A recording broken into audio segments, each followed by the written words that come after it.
for another fun day of streaming Doki Doki Literature Club. So I gave a little, very little forewarning on the fact that I was streaming this one, but yes, I am going to stream a little bit of this tonight. Chances are that we'll have a maximum of 2 hours again, just based upon vocals, although I have come prepared with many glasses of water in case that my throat decides to get grumpy at me. And woo! Hello there! It looks like there are people. Hello, Kiri, Furious Night Fury, and Jack. It is wonderful for you guys to join me. So, woo! Let's keep on going. I believe that I had just finished up writing poem number 2 in hopes of making Yuri very happy with me again. So let's see how this goes. And there was my save. Woot woot, here we go. Another day passes and it's time for the club meeting already. I've gotten a little more comfortable here over the past couple days. Entering the club room, the usual scene greets me. Hi, Haddock! Yo, sorry. Looks like you're in a good mood today.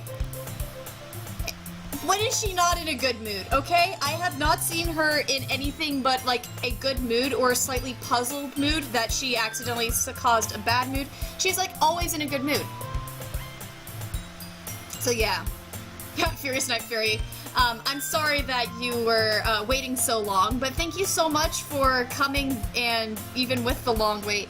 Yeah, I did have work today until 7:30 p.m., so I had to obviously stay there for a bit and then drive home, hence why there's a little bit of a later day today, but oh well. I am finally playing the game and it's sort of nice to be back after work, which was actually not as busy as I thought it would be. Alright, she says, I'm just still not used to you being in the club, that's all. I see. That's a pretty simple thing to get you in a good mood, but I guess it's always the simple things with you anyway. Speaking of which, I'm kinda hungry. Will you come with me to buy a snack? No thanks. That's not like you at all. I have my reasons. Why don't we take a look at your purse, Ari? Why that all of a sudden? No reason, really. I just wanted to look at it. Sayuri nervously retrieves her coin purse. She fumbles with the latch and gets it open. Then she turns it upside down and lets its contents spill onto the desk. Nice and smooth. Only 2 small coins fall out. I knew it. I can see right through you. That's not fair. How did you even know? That's great. That's one way to try to get someone to buy things for you. It's simple. If you had enough money in the first place, you would have bought a snack before coming to the club room. So either you're not hungry and wanted an excuse to take a walk, or you planned to conveniently forget that you spent all your money so that I would lend you some. But there's one more thing. You're always hungry. And so that only leaves the one option. Good deduction skills. Don't make me feel guilty! If you feel guilty, that means you deserve to feel guilty. And Yuri is here. Hello, Yuri. She suddenly giggles. I didn't notice that she was listening in. Her face is in her book, as always. I wasn't listening or anything. It was just something in my book. It's a good convenient excuse for everything. Yuri! Tell Haddock to let me borrow some money. That is not how it works! That is not how you get money!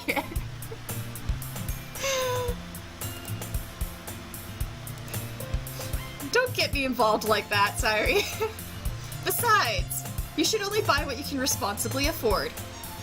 See, again, I agree with like everything she says. It's great. And quite frankly, after pulling a mischievous little stunt like that, your suffering is fair enough retribution.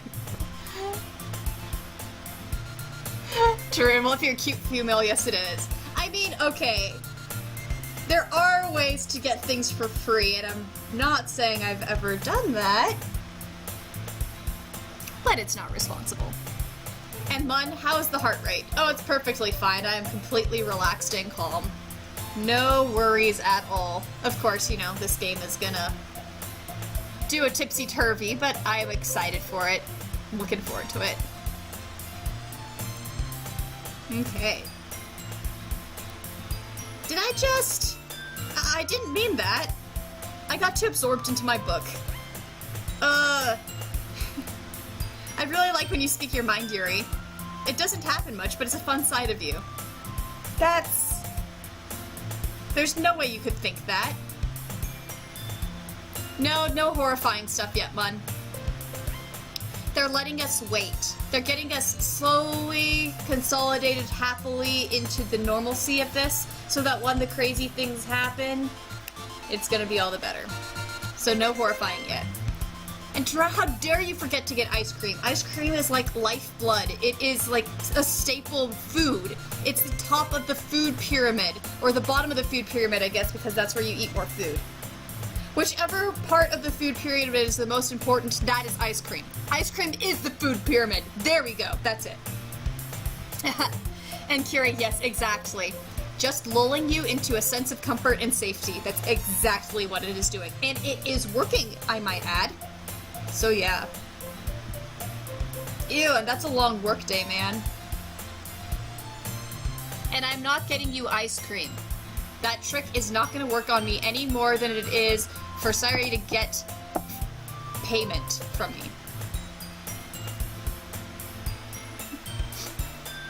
Kiri, because this is a normal, wonderful game with cute girls. Yep, that's exactly what it is. Mun, ice cream is so good, sweet and cold, like revenge. You're awesome. Although I'm starting to get slightly worried about you, Mun. Alright, here we go. You were right, though. I did something bad, and now I have to accept the revolution. Retribution. Accept the revolution. That's great. That, still, coming from you, sorry. I guess there's a little devil inside of us all, isn't there? Is this foreshadowing? Is this foreshadowing? Don't let her fool you. Sayuri knows exactly what she's doing. After all, she told you guys she was bringing me to the club before she even told me. But you wouldn't have come if it weren't for the cupcakes.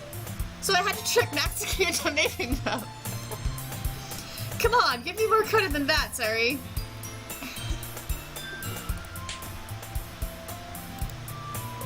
Yeah, out of nowhere, something smacks Sayuri in the face and tumbles onto the desk. Alright. So Tarun, here. You come visit me and I will get you ice cream. That's how it will work. Alright?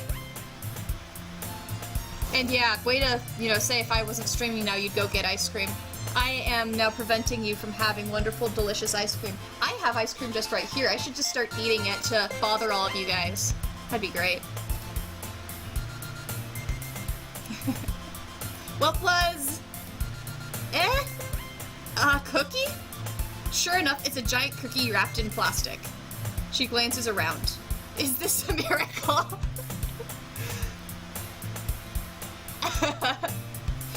Mun asks, oh, can we visit Haddock to get ice cream? Is that an option? And Trun says, party at Haddock's. Yeah, come on guys, party at my place, party at my place. I'm a terrible host for cooking, but I will get ice cream. I would love to hang out with you guys. Yeah, Jack, it would be great to hang out too. Too bad you live far away. But it'd be fun to hang out. Maybe sometime.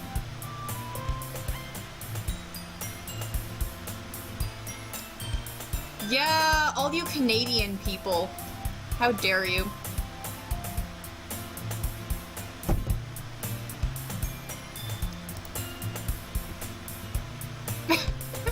And look, she messed up her vocabulary again.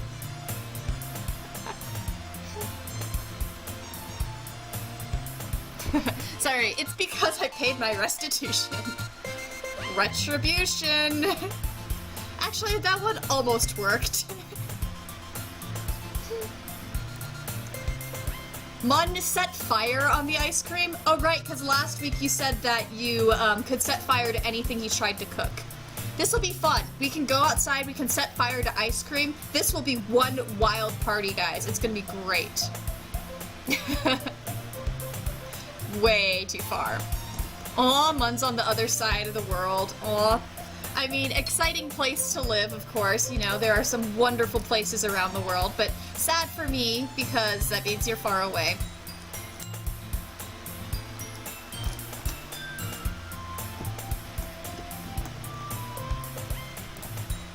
Alright, Natsuki says, I was just... Oh, yeah, of course she threw it. Yep.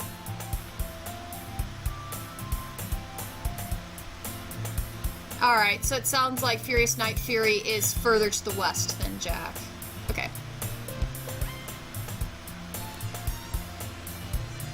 But then I heard you blab about the cupcakes. It was totally worth seeing your reaction, though. Natsuki! That's so nice of you, really? I'm so happy. She really does get happy all the time. Sorry, hugs the cookie. Jeez, just eat it. She rapidly tears open the wrapper and takes a big bite. So good. They're speaking of cookies. Cookies. I have so much sweet food. It's terrible. I have the world's terriblest sweet tooth. Sorry suddenly clasps her hand over her mouth. I bit my tongue! You're going to go through a lot over just one cookie.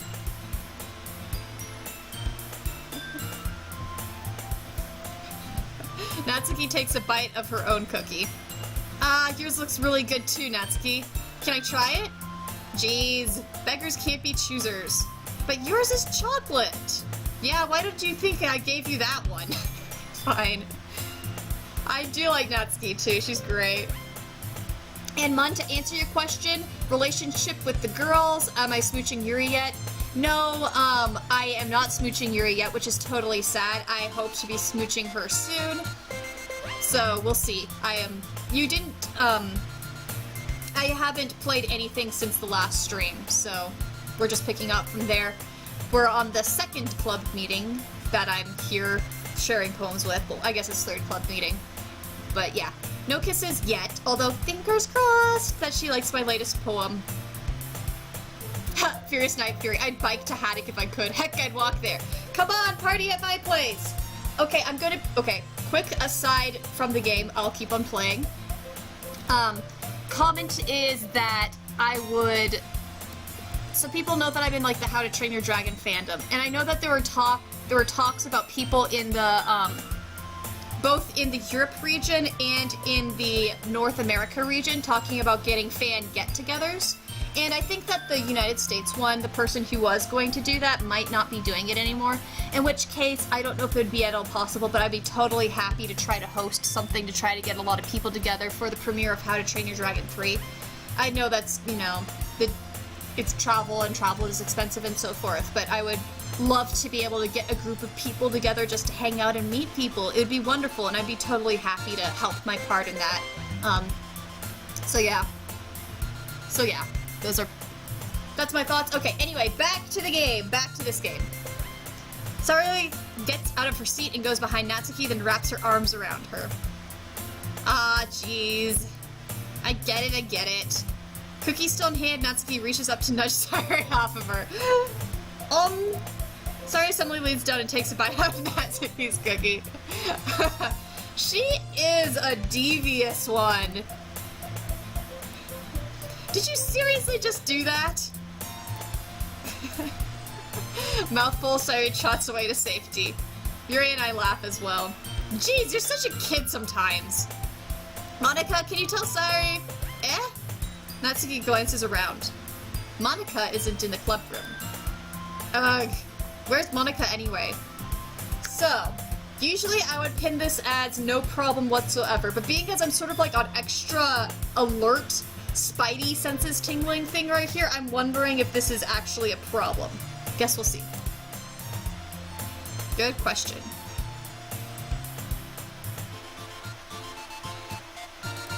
Have any of you heard anything about being late today?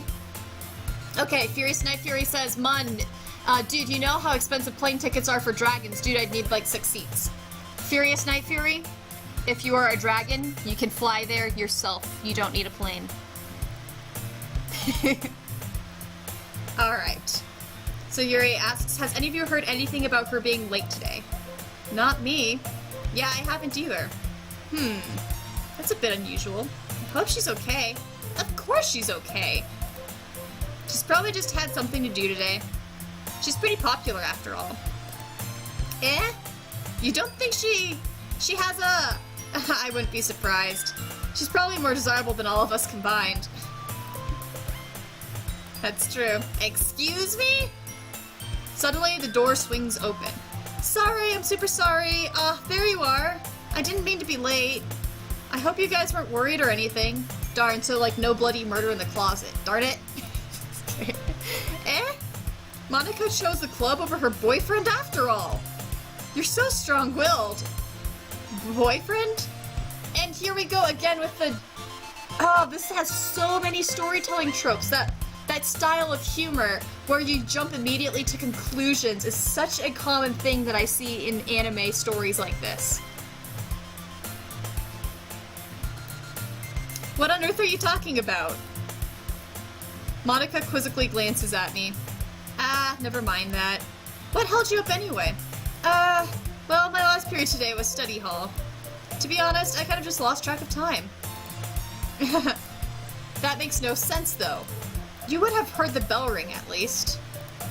I must have heard it, since I was practicing piano. Piano? I wasn't aware you played music as well, Monika. I don't really. Does anybody find this slightly suspicious? I kind of just started recently. I've always wanted to learn piano. That's so cool! You should play something for us, Monika. Monika looks at me. Maybe once I get a little bit better, I will. Mon asks, is smooching Monika an option? She seems to like you. Pretty sure that all of them like me to some capacity, even if they act, defensive or aggressive at me. Like, you know, for instance, we're talking about Natsuki, she, gets grumpy and yells a lot, but, she also was very interested and so forth about the whole cupcake ordeal, you know. She wanted to see if I liked them, but also was a little bit embarrassed about the idea of me eating her cupcakes. So I'm pretty sure that all of them have a slight interest in me. And Mun says, yeah, but Monika is nice. Too nice. Yeah, I mean, that's sort of how it works with, you know, some people. Some people are just naturally nice, and I'm sure that she has interest in me too. I mean, it's clear that I think all of them can. But for me, I'm going with Yuri just because I like the things that she has to say. Her commentary is very nicely nuanced, and I like what she has to say, and yes, so totally going with her. Mun, you can try to smooch Monika in your own playthrough, although, as you say, wait, don't, she'll probably kill you. Guys, okay, I'm just gonna say right now, and I'm going to say this as nicely as I can, but I'm trying not to snap. This is what I was talking about, okay? You cannot say this, or I will boot you. You cannot say I have to resist spoilers, because that is a hint to spoilers, which is something that means I will get suspicious of, so do not say this again. You guys are my friends, but I will boot you, okay? Just so that you know. I'm saying this friendly as a friend. Do not make those comments again. Thank you so much, okay? Because that is a type of hint. Thank you. I appreciate it so much. Thank you for understanding. Alright, let's continue. So here we go. I also look forward to it. Is that so? In that case, I won't let you down, Haddock. So she smiles sweetly. And Kiri, yeah, I don't know, maybe she just wants to play piano? It could be. I mean, I know musicians, and even, I mean, well, we're musicians. We know exactly how easy it is to lose track of time when you're playing an instrument. Guess we'll see. Monika smiles sweetly. Ah. I didn't mean any pressure or anything like that. Don't worry. I've been practicing a whole lot recently, and I'd really love the chance to share once I'm ready. I see. In that case, best of luck. So Mun says Mun actually agrees more with Natsuki on the writing part. So the thing with me is I believe that there is variation. So I feel like Natsuki's idea of being very clear is a good technique, but it is one of many tactics that you can employ. I think Yuri does a good job of pointing out that multiple styles are usual, and even though she tends to go towards the metaphorical stuff herself, I think she does also, she does make the comment about, your content has to inform your writing style, which I think is a little bit more broad-versed. If you just go with just simple, I feel like that does take out a little bit of nuance that you can do. But writing simply can be extraordinarily effective. And there are some writers who use minimal description, etc., to make the points really drive home more because you're focused only on the bare essence, and that can be really cool too. Personally, my own writing style is a little bit more detailed. I love to write from a sensory angle, so that, you know, smell, taste, touch, etc., all of those things get you as immersed into the location and experiences as possible. So I'll do a whole lot of different postmodern techniques. Sentences cramming together, taking away spaces, adding spaces, one-word sentences repeatedly, all sorts of different techniques to try to convey as though you are in the moment as much as possible. But clarity is essential. Whatever you're writing, you have to keep essential. So Kiri says use the technique for the context. Yeah, so that's exactly, Kiri. Yeah, use the technique for the context. And so what I love is employing a huge variety of techniques, and I appreciate people who employ huge variety. Yuri doesn't do a huge variety, although she tends to do a little bit more of my default. Natsuki has a good point about being clear, but I think that she focuses so much on one technique that she doesn't acknowledge the veracity of the other techniques. So all these characters have very good points that they make about writing and what it means to be a writer. They all are talking about angles that are legitimate, and I think that we get more of a nuanced perspective and a realistic perspective if we listen and think about all of them in the broader change of things. But that's just my perspective on writing. Again, we all have different ones, and I would love to hear your thoughts on it, Mun, if you're willing to share, because, you know, it's always so interesting to learn about other people's writing techniques and thoughts because, you know, we all do things differently and we all have something to learn from each other. So Mun says, Mun likes to keep stuff as clear as possible, although Mun does slide onto the descriptive and metaphorical sometimes, mostly in those super intense moments, and Mun kind of wants to show off. Showing off can be cool, yeah. It's also, I think, you can't show off all the time. If you're constantly doing metaphor, sometimes it takes away the effect of it. So it sounds like you're employing those techniques at the most important parts when you feel the need to. Curie says, I tend to go fairly clear and specific and adjust language and usage and word choice, as well as overall flow based on the scene. Dramatic versus comedic, action versus casual scene, etc. Yeah, and Curie, you are a very good writer too. I think you do a good job employing things. My biggest problem is that I tend to be too wordy. I know that straight out. I tend to be too wordy.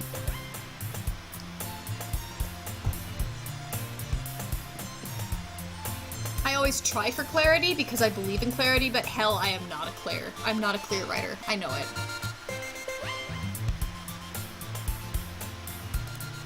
Okay. So Monica is learning piano. That gives good bonus points to me. So I didn't miss anything, did I? Not really. I choose to leave out Sayuri's mischievous escapade. I'm sure Natsuki will end up complaining to her anyway. It looks like everyone has already settled down. We have good character dynamics in this thus far. I approve of the character dynamics that we have. We've got a variety of personalities, all of the personalities very clear, and there's that give and take to a group that I like. Creating good characters isn't just about the individual characters, it's about the dynamic of characters in the web of interactions, and I feel like this is already doing a fun job with it. Mun says, Mun really likes to be descriptive when it comes to violence because there's so many ways and views it can give of it. Like, it can make it heroic or awful. I like that, Mun. And I am actually somebody who doesn't shy away from violence or gore when I write things. What I believe is every single detail you put in has to have an intention. If you put in gore just for the sake of gore, then I don't like it. But let's say that you're trying to describe a very horrific scene that just happened, and you're trying to get that sense of shock and grossness and horror and so forth. it's very effective to actually get into that description of the violence. The description of the violence. So that's what I like is, you know, if you can go into those things, it can really make a positive impact on the efficacy of the story. Yeah. Kiri says, Dan Slovato, the game creator, is a good writer. He also did all the poetry. That makes sense. I figured that this was all coming from one individual. I'm not very familiar with this game creator, although maybe once I get through the end of this, I'll check out Dan's other stuff. Okay, so it looks like everyone has already settled down. Sayuri somehow has already finished her entire cookie. Yuri is back to her book, and Natsuki disappeared into closet. The closet, cool. Hey, Yuri. I suddenly noticed that Yuri's reading a different book from the one we'd been reading together. Sorry, I didn't mean to interrupt. No. I was kind of just waiting for you. If that's the case, why don't we go ahead and get started? Yes, let's. Actually, I have a request. Do you mind if I make some tea first? Yes, make tea. Thanks very much. If there's one thing that can make my reading time here any better, it's a nice cup of tea. Not to mention for yourself as well. Yuri stands up and makes her way to the closet. I follow her and watch as she retrieves a small water pitcher from the shelf, the kind with a filter inside. Alright, so Kiri says this is actually his first game. He's done a lot of modding for Smash Bros. Okay, interesting. And then Mun says Mun has an ongoing RP where violence is a topic of discussion, and it's fun to look back and see how it began as really heroic and awesome, and now it just feels unnecessary and brutal all the time. That could be a very interesting topic of discussion to go in depth with. That is interesting. Huh. RPs can get really interesting with, what choices players and contributors end up making. I've definitely had some RPs with very violent things happening. And as Furious Night Fury also comments, Molma, several of my characters have endured torture. Yeah, I'm thinking about a certain scene, Kiri, from BOTGD, in light of that. And Jack says, I like violence as a story element, maybe even as a plot point. Yeah. Again, it has to be necessary. And then Jack, but what is commonly referred to as wump, just no. Yeah, like, again, it's not violence for the sake of violence, it's violence for the sake of story. And you can get very dark and very violent, and I often will, but it has to have a purpose. And Jack, abusing a character because you like to see them suffer, no. That's fair. That is fair. I can get a little bit interested with some of the wump stuff, but I don't, like, chase it down. Okay. So anyway, we're doing tea stuff. Nice, happy tea, no violence anywhere. Presumably. Can you hold this for a second? Sure. Yuri hands me the water pitcher and also fetches an electric kettle. I'm going to plug this in at the teacher's desk, and then we'll go get some water. She walks past me and sets the kettle down on the teacher's desk. I simply watch her movements. To my surprise, the way she moves really contrasts her speaking mannerisms. Especially because of her long legs, Yuri appears elegant and methodical. Okay, may I have the water pitcher? Thanks, I'll be right back.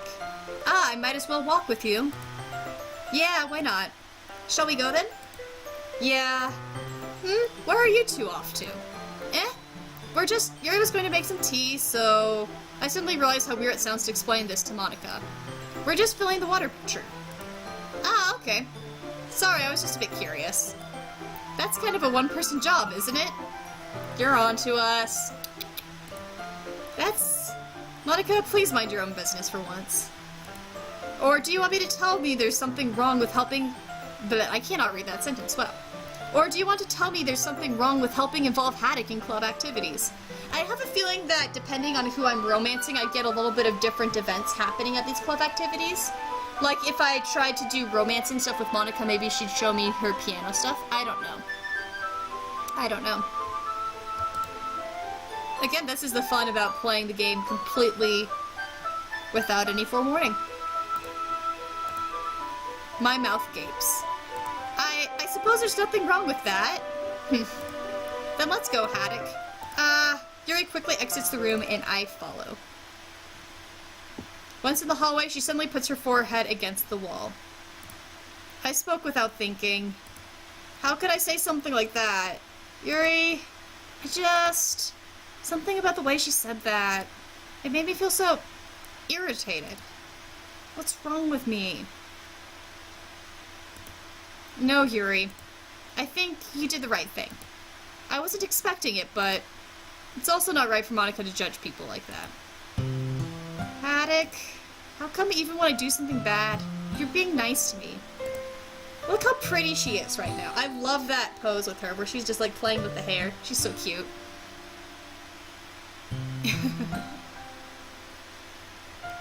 Because nothing that you do is as bad as you make it seem in your head.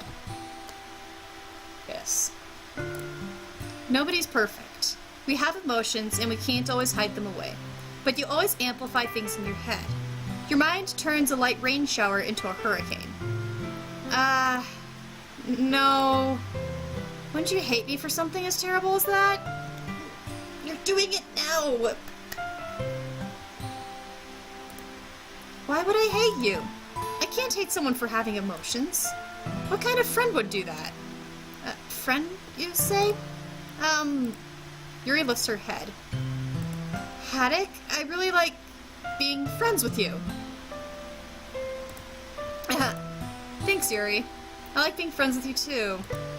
I feel kind of awkward saying something like that. Nerds. Lovesick nerds. But I'm doing my best to help Yuri feel better. Anyway, yeah. Shall we go? Yeah. Yuri and I walk to the nearest water fountain. Once we fill up the water pitcher, we return to the classroom. Haddock, do you like ooh? Yes, I do! I have some in my cupboard. I want to go and get some now.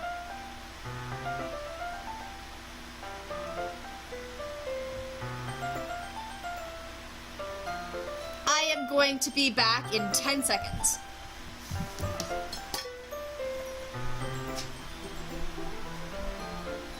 All this bloody talk and tea makes me want tea.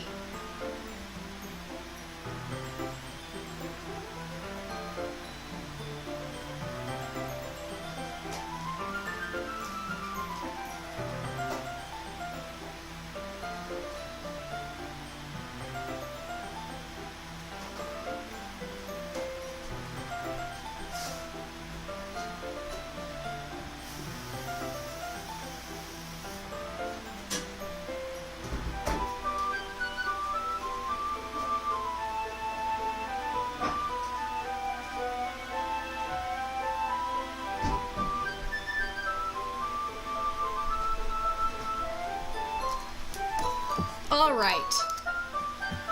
I turned that on, right? Yes. Okay. Heating hot water. Because we're talking too much about tea, I have to make myself some tea. I didn't have any oolong with me, and I'm too lazy to do it doesn't take any time at all to do any of my loose leaf stuff, but sort of felt like this today. We'll just do something simple. I don't do too many bag teas. I really do prefer the loose leaf, but these are good. There we go. And looks like Furious Night Fury is following in my stead and getting something to drink as well. Hot chocolate, which is always good. Here we go. And Tarun, if you visit, I can give you plenty of tea too. Just gonna, keep on offering the incentives to pull y'all down here. Just saying. I mean, there's a free futon that you can crash on. You've got tea. You've got ice cream. What more do you need? Kiri, my boyfriend just convinced me to grab a beer, so... Whoa, you're not doing tea with me? I always had so much fun with doing the tea stuff with you. Turin says, bro, you say that like I haven't been trying to hang out with you for the last month. Nice frustrated caps locks right there. Okay, sorry, man. We were gonna hang out earlier, and then I got sick. You know it was because I had the flu. You know that. And, I'm pretty sure that as much as you wanted to hang out with me, you also did not want barf in your lap. Just saying. Alright. So anyway, Yuri, yes, I do like that tea. And Haddock says, yeah. Kiri, no, you do not have too much tea. You have a wonderful amount of tea, and you have a wonderful tea collection. And you have a good taste in tea. Alright.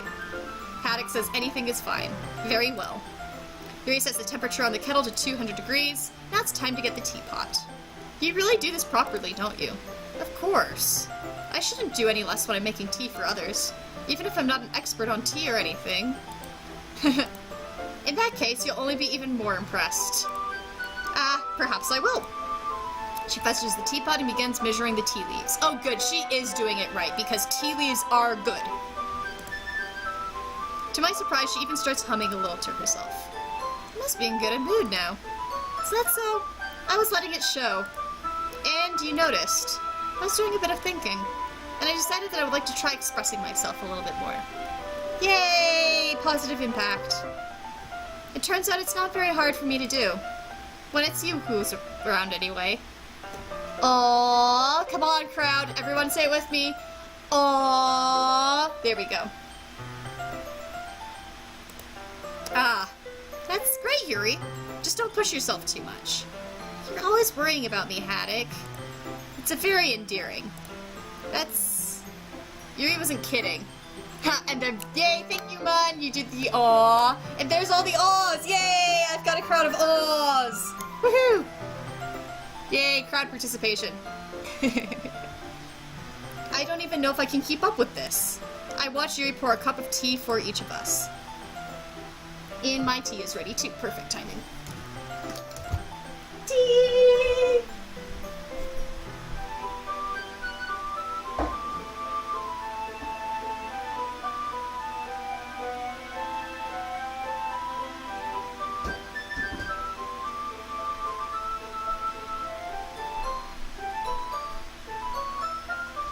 Alright, we've got tea. In like my nerdy cup. Because all of my tea mugs are various nerdy themes. Half of them are like music and the other half are superheroes and Star Wars and stuff like that. Alright. And now Yuri has another request for me. What is it, pretty girl with the long hair? Do you mind if we sit on the floor today? Why's that? It's a little bit easier on my back. I can read with my back against the wall rather than bending over at my desk. Sorry, I didn't realize. Mun, I'm glad that me shouting tea really loudly entertained you so much. Alright. So according to Yuri, she has back pain fairly regularly, so she does her best to manage it. Sorry about the back pain.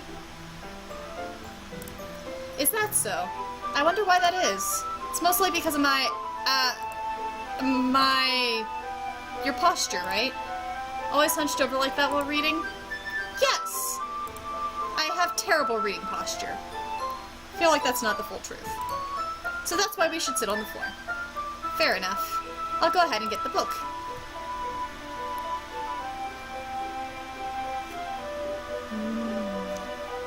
Yum tea.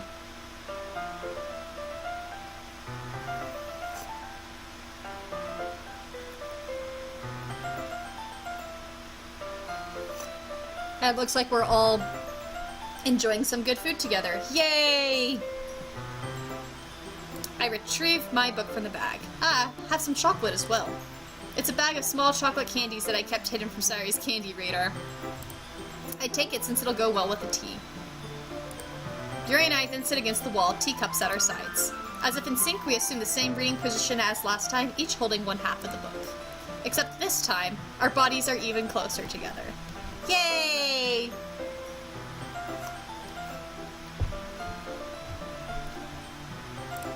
I can't see too well. Yuri slides closer until our shoulders are touching. How am I supposed to focus on reading like this? Yuri was always kind of cute, but when she's being less apprehensive, it's almost more than I can handle. Oh, you're attracted, narrator. You're attracted. Your teacup. Yuri hands me my teacup. Holding it with my hand that's not holding the book, I end up in a position that makes it even harder to focus. Because now I need to worry about making sure I don't accidentally touch her chest.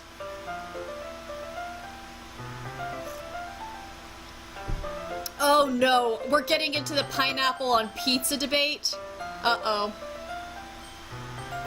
Uh-oh, I know that's a dangerous discussion. Just for your record, guys, pineapple does go on pizza. And anybody who doesn't like it can just run away.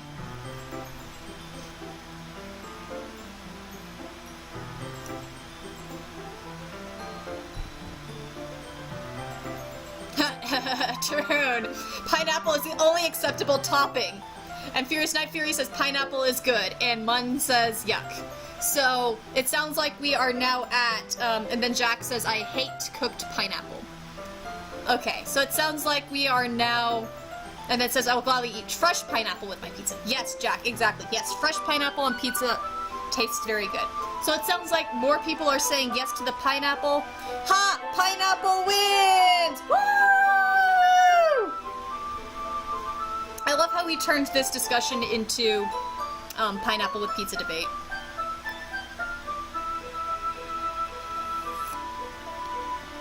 You guys are great. Alright, meanwhile, Yuri hasn't noticed a single thing. She wears her intense reading expression. I can only presume the world around her has faded away. I use all my willpower to focus on reading. After a few minutes, I manage to relax a little. I put the teacup between my legs and fumble with the chocolate wrapper. Ah, sorry. I briefly let go of the book to finish opening the wrapper.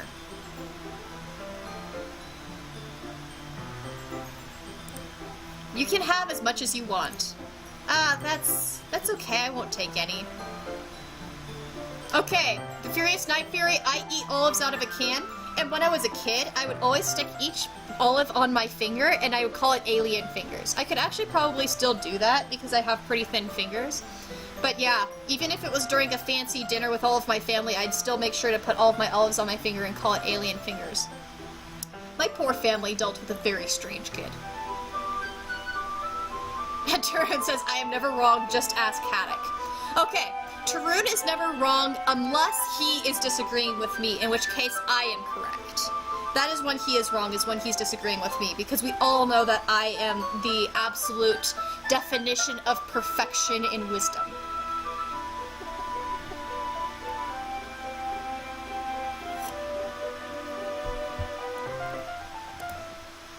Are you sure? Well, if I touch it, then I might get it smudges on the pages. Ah, you're right. I didn't even think about that. My bad. No need to apologize. I'll hold the book, okay? Are you sure? Mon says Haddock equals God. Well, I mean, you know, I'm totally... Oh, I was gonna say what my nickname is for some of my friends, but I probably should not say that. And Furious Night Fury says Haddock equals nerd! Yes, I am nerd. I am nerd, totally. I am nerd and I am God and I am everything amazing.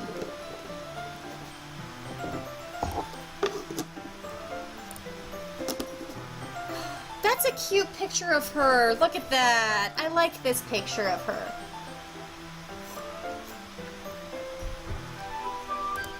She holds it up so that I don't have any hard time moving from it. But as a result, her left arm is practically resting on top of my leg.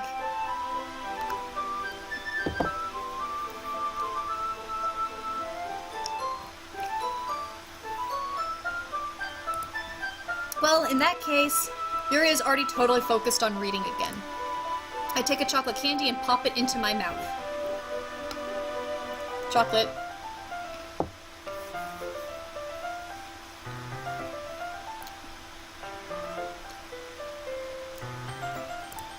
Then I take another chocolate, and I hold it up to Yuri. She doesn't even look away from the book. She simply parts her lips as if the situation was completely natural. I like that. That's cute. One says this sudden imagery change is getting money easy, like shit's about to go down. Whereas Jola says I didn't see that art, and then you comment on that lighting. I like the lighting. It's pretty. I like it. It's showing a little bit more of an intimate scene with her.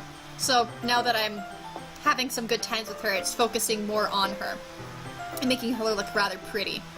So I do like this. But that means I can't stop here. I apprehensively place the chocolate in her mouth. Just like that, Yuri closes her lips over it. Yuri's expression suddenly breaks. Did I just... Yuri looks at me like she needs to confirm what just happened.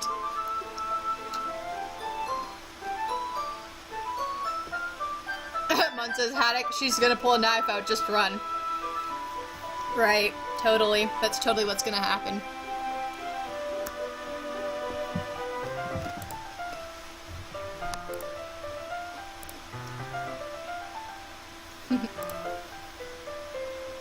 And Haddock says, I guess I shouldn't have done that.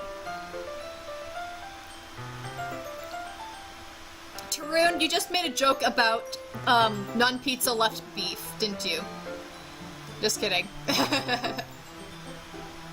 That's my favorite type of pizza.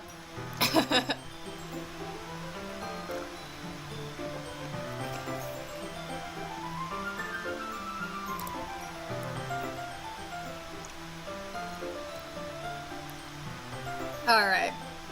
That's... well... You weren't you were just helping. It's something that friends do, right? I mean, not really in this kind of context, but yeah. That's all it was. Yeah. Then you don't need to stop or anything. I see. Oh, nerds.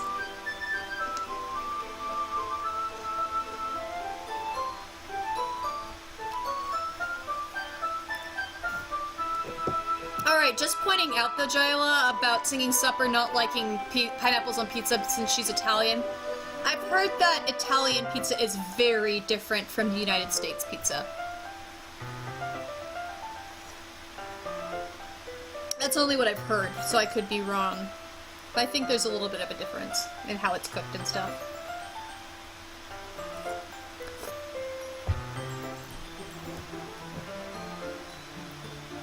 Okay, and you guys are... okay, Kiri and Jella say, yeah, it is.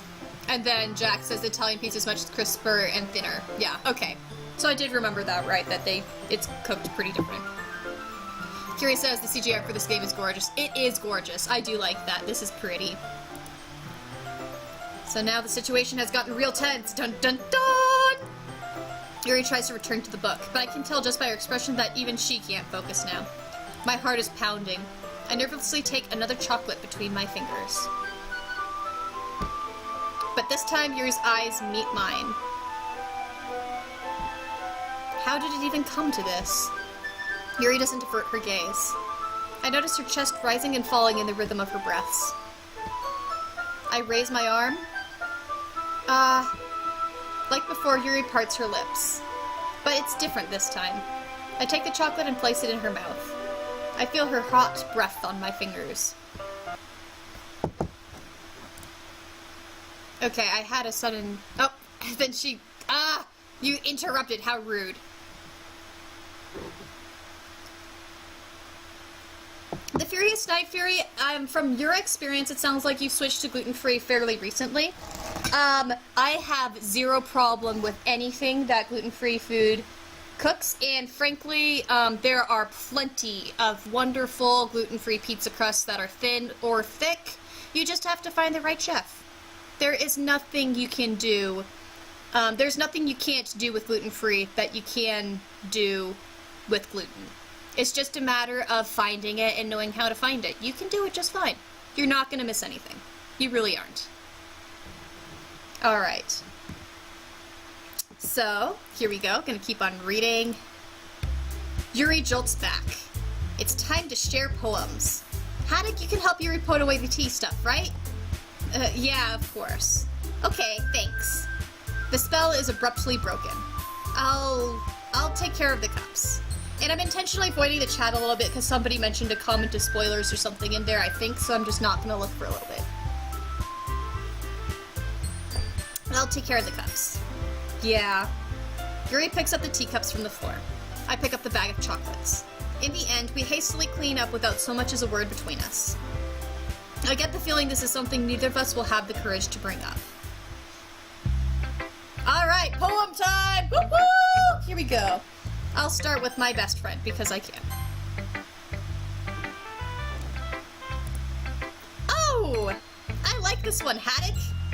It has some nice feelings in it. I'm glad. I have a feeling that you would have to try really hard to write a poem that she doesn't like. Yeah, the Furious Night Fury, 4 years of gluten-free. Yeah, you have a very short time span for gluten-free compared to me. 25 years of gluten-free. Just saying. So 4 for me is pretty short time. That's pretty much just the comment that I meant. So sorry if that made you grumpy or anything. I just meant, for me, 4 feels pretty recent. Because that means that in your living memory, you've been eating a lot of gluten, and you grew up eating gluten. I did not. So, yeah. There's a little bit of a difference in how we grew up. Ah, I'm glad. Does that mean it's better than yesterday's? Let me think. I don't know. Yeah, she's just gonna be cheerful no matter what. I guess I like them both. That's not very helpful, you know. Well, I'm not very good at figuring out if poems are good or bad, but that's why I just go by my heart. If it makes me feel things, then it must be a good poem.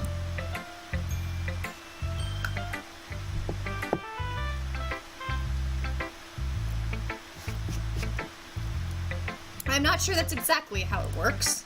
Then again, I guess conveying feelings isn't a pretty important part of this whole thing. Yeah, maybe. Honestly, I don't even know what kind of writing you like in the first place. Yeah, me neither. Gosh. Of course, that is totally her.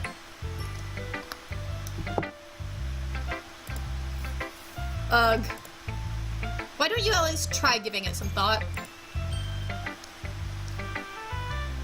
Oh, you want to write something for me? That's so sweet. Yeah, right. But you're always thinking about other people.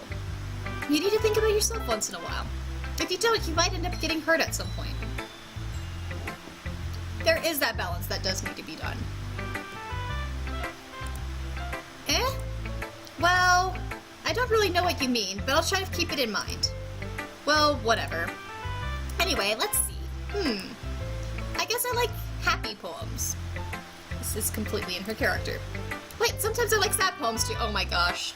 This is completely in her character.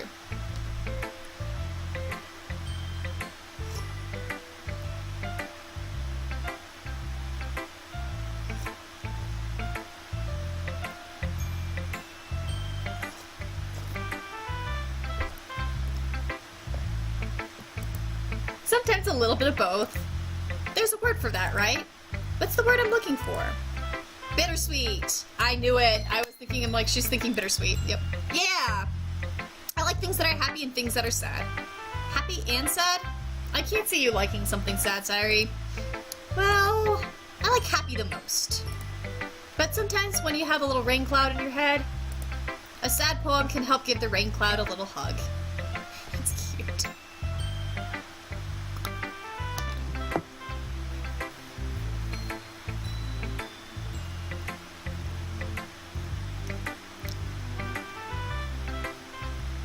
Mun says Mun wonders how Sayuri reacts if you make moves on her. Yeah, I would be curious. Since, you know, we started as good friends for the longest time. I like the dynamic of us being friends, though. I like that. But it would be interesting to see. I agree. I make a nice happy rainbow. Sorry, that's unexpectedly poetic. Yeah, it is. Maybe I'm getting a little better at expressing my feelings after all. Thanks, Haddock. I should go write that down then. You can read my poem now, okay? And here is her latest poem. That's a longer one this time. Alright, and I have to not listen to these to actually pay attention to them.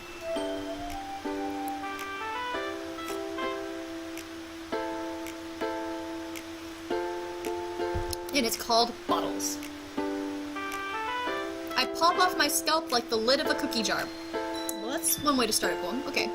I pop off my scalp like the lid of a cookie jar. It's the secret place where I keep all my dreams. Little balls of sunshine all rubbing together like a bundle of kittens. This is an interesting mixed metaphor already. I reach inside with my thumb and forefinger and pluck one out. It's warm and tingly, but there's no time to waste. I put it in a bottle to keep it safe. And I put the bottle on the shelf with all the other bottles. Happy thoughts, happy thoughts, happy thoughts, and bottles all in a row. My collection makes me lots of friends, each bottle a starlight to make amends. Sometimes my friend feels a certain way, down comes a bottle to save the day. Night after night, more dreams. Friend after friend, more bottles.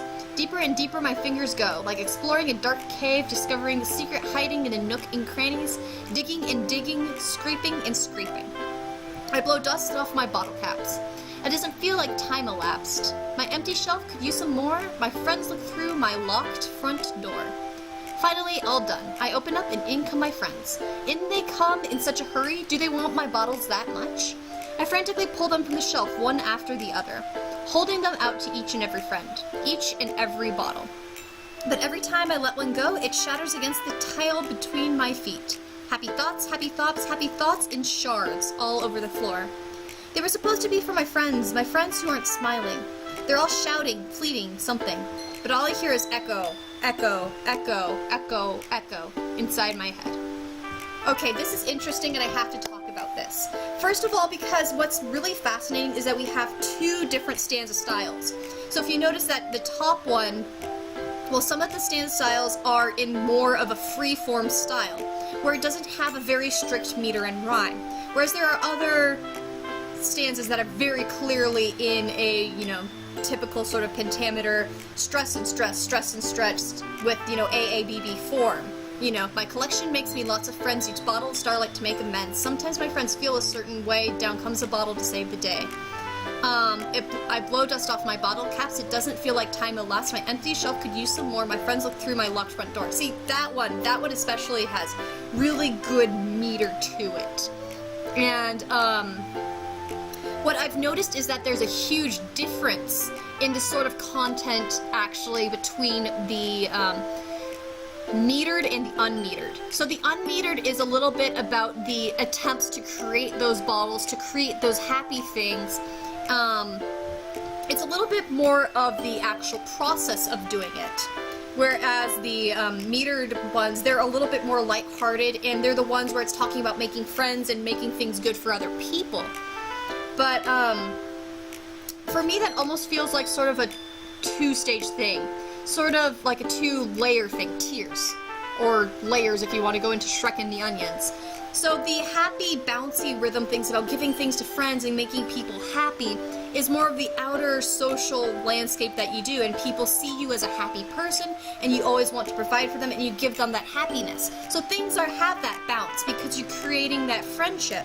But on the inside, a little bit more interior, it's not necessarily that easy. It's not necessarily that neat and bouncy and cutesy. When you actually go into the process of what it means to give other people that sort of a happiness, it's a little bit more of a difficult process.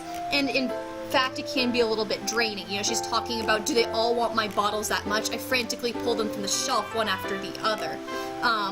And then talking about, it shatters against the tile between my feet. It's not so effortless and easy to give that happiness as people would like you to believe. That's sort of what I am getting out of this reading. This could be colored by the fact that I know somebody who does basically the same thing. I know several people who do that. But that's sort of my interpretation of this poem, is sort of a very sneaky internalized suggestion that things aren't as good as they seem.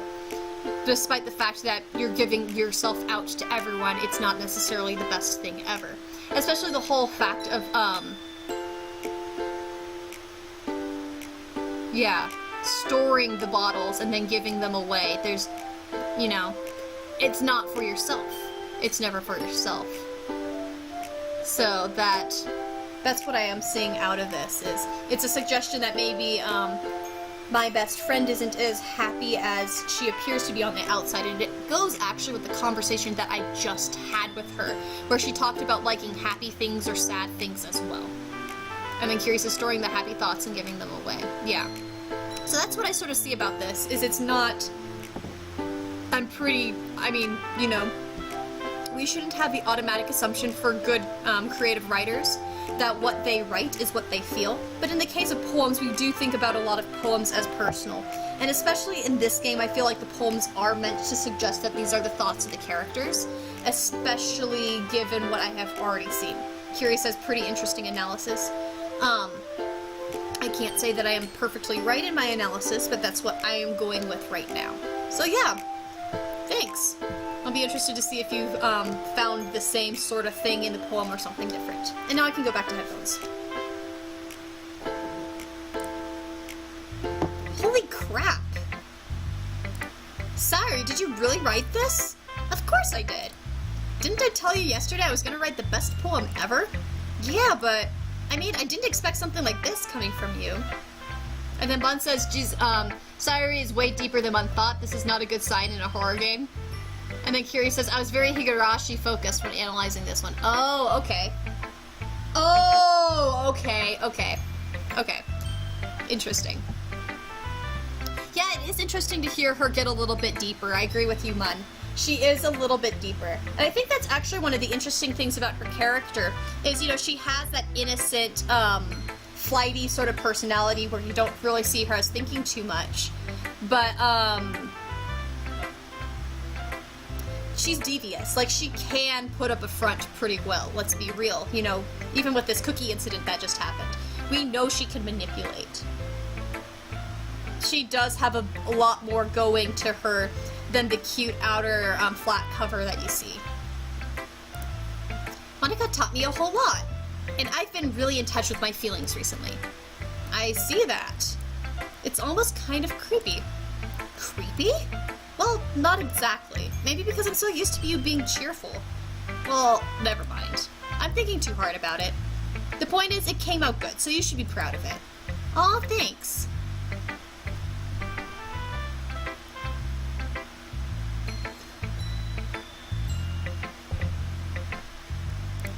I feel like I was meant to express myself this way.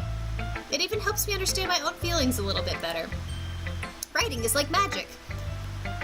Yeah, so yeah, definitely this game is suggesting that these characters are writing their own emotions, since you just said that. And Mun says, Mun gets a really good feeling in moments like this. You know, when you realize stuff is far deeper than you realize at first glance. Yes, I agree with you. I love that. The deeper and deeper I can get into a story, the better it is. Alright, Fierce Night Fury asks me, King, how's your tea?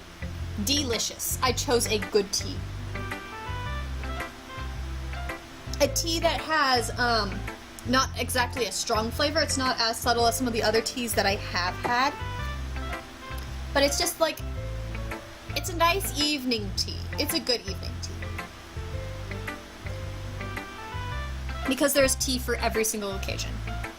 And it also, it's not a bad combination with what I'm eating here, which is sort of like a, it's an almond toffee with chocolate coating on top.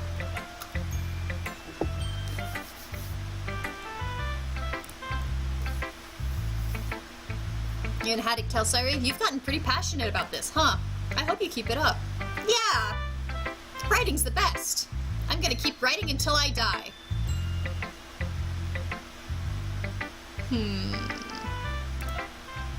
Don't get ahead of yourself. Sayuri's always had a habit of getting obsessed with something, before dropping it no more than a week later. Tarun, if you make any comment about this being me, I am going to punch you through the laptop screen. I wonder if this is one of those times. But seeing the passion in her eyes makes it hard for me to be pessimistic. Alright. Let's go with why not, Monica? Hi again, Haddock. How's the writing going? When Tarun says, you know it's true though. Why do I need to repeat it? Oh, come on. Every once in a while I finish something. Mun, that's a little bit too much of a hint, just letting you know. If you know anything about the game. If it's speculation, that's fine. How's the writing going? I will finish the catfic, Tarun. I will finish it. Give me a deadline and I'll finish it by the deadline, okay? Okay. Alright, I guess. I'll take that. As long as it's not going bad. I'm happy that you're applying yourself. Maybe soon you'll come up with a masterpiece. I won't count on that. You never know. Want to share what you wrote for today? Sure, here you go. I give my poem to Monica. Okay, Mun, you're as clueless as me. Awesome. Woo, high five. Yeah. So I have the same sort of suspicion as you that that comment will be a list of phrases that might be twisted in a dark way in the future. I agree with you completely, Mun.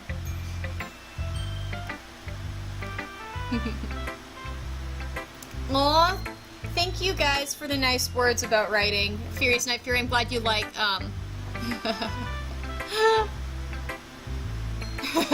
superhero the hard way. Okay, anyway. I give my poem to Monica. Alright, this one's good. It feels like you're not only getting more comfortable with your style, but the imagery is better than the last one I read. Just wondering, but have you been finding inspiration in Yuri's writing style? You're on to me! I guess so. You can't deny that she's talented. Yeah, totally. I think her poems are the most romantic. Yeah, that's a good word for it. That's the best way to describe it. She's like a totally different person when she picks up a pen. I noticed that too. Or when she's talking about literature, it's like a light turns on inside her. Sadly, it's hard to get much personal conversation out of her. Trust me, I've tried. Who knows what goes on in that head of hers? I hope you don't mean that in a bad way. So Jola says, Monica needs to read your fiction if she read some of Reset or Resume. Oh, goodness. I don't know what Monica would think of Reset or Resume.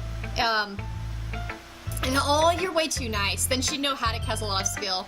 And then Furious Night Fury, or yes, and maybe the Villa Vulcan one too. You guys are showering with me so many compliments. Well, thank you so much. I'm glad that you've read those stories. Those ones were a lot of fun to write. Reset or Resume was definitely the one that I spent the most time and planning and attention on. Never finished it, but hey, I got 85,000 words on it.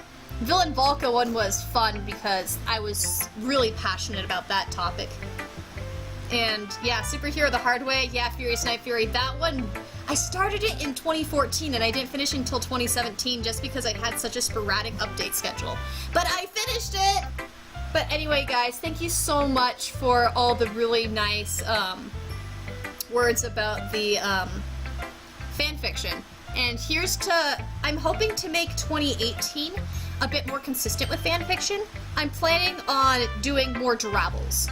So maybe I should try to make a goal of one drabble a week or something. And you guys try to hold me accountable to it, because I have a whole lot of drabble ideas. And a lot of really silly ideas. And every single time that I try to talk to Tarun, he gives me more ideas that are really ridiculous or terrible, because you're the person who gave me the idea about completely screwing over Voltron and turning that drabble about Keith dying into a really long fan fiction about Keith dying. That one is your fault. That one is your fault, okay? Aw, Mon says we love you, Haddock, right for us. You guys are nice. Tarun, yeah, no, seriously, Tarun, if there's anything that we talk about that you're like, you have to write, you can pester me, and if you poke me hard enough, I will write it. That goes for any of you guys. If I have any, if we talk about something and we come up with an idea together and I'm sort of interested in it, you can poke me hard and I will write about it. And Jayla says, Alvin Lake is doing a drabble contest. The promptus is Shapeshifter Brethel. Totally up your alley. That is really up my alley. Oh, that is really up my alley. I'll check that out.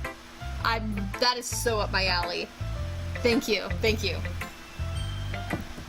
Awesome. Tarun!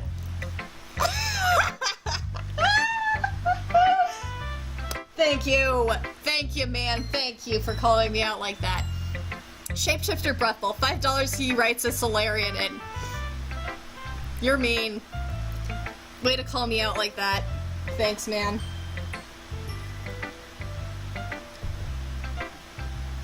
It's not like I have.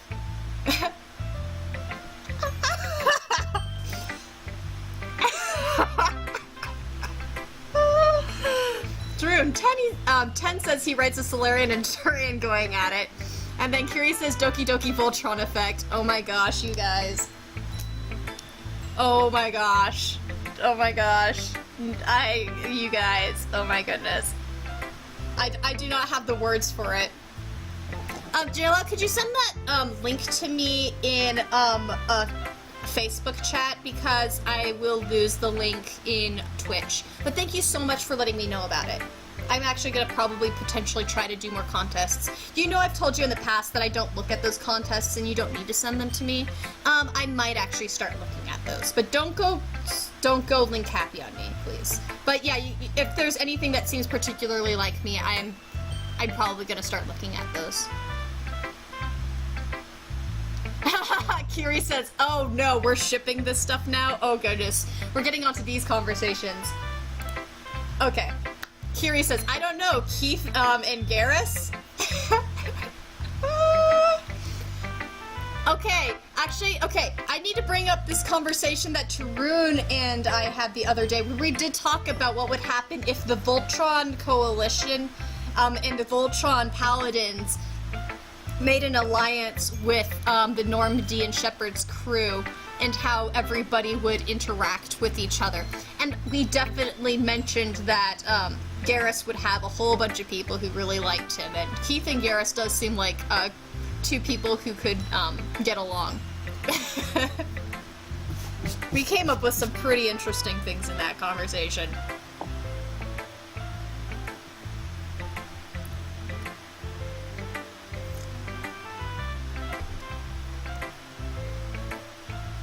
Okay. Monica says, I just meant that I wish she didn't keep so much to herself. But still, defending her like that. You must be pretty into her. You completely misunderstood. Calm down, I'm kidding. Besides, I'm pretty sure she's already got a boyfriend. Wait, really? Yeah, a fictional one anyway. Here we go. Monica kind of whispers the last part to me. It's just a hunch, but, well, there's not really anything wrong with that. Oh well, I know. I was just saying. But anyway, do you want to read my poem now? I like the way this one turned out, so I hope you do too. Alright, let's take a look.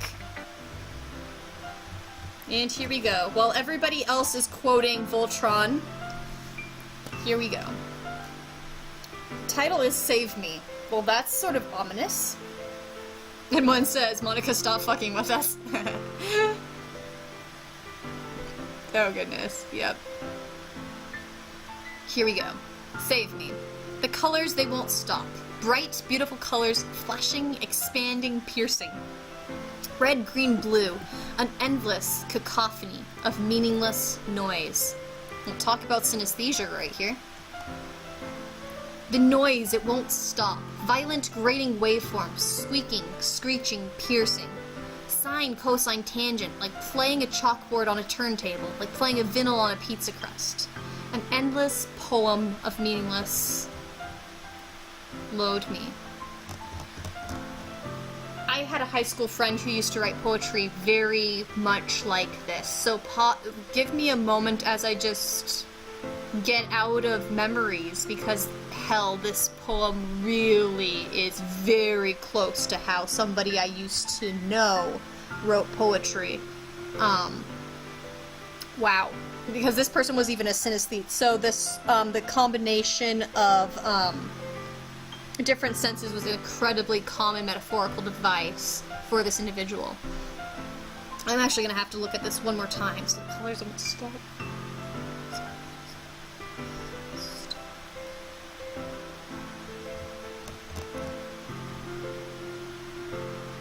It's interesting because we have the save me versus load me at the start and stop.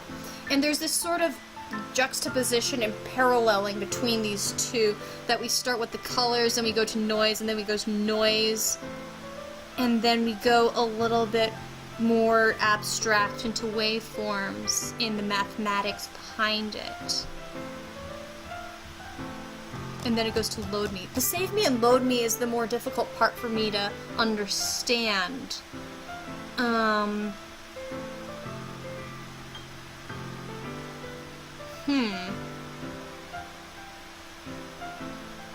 I feel like this is one that I would have to set aside and reread at another time to really get everything into it. But there's definitely this interesting sense of overwhelmingness and, senses overloading. And yeah, Kiri, yeah, sine waves are also the basis for sound waveforms. Well, sine waves are the basis for all complex waveforms. You know, they're the constituents, the basic building block for every single sound wave that we hear.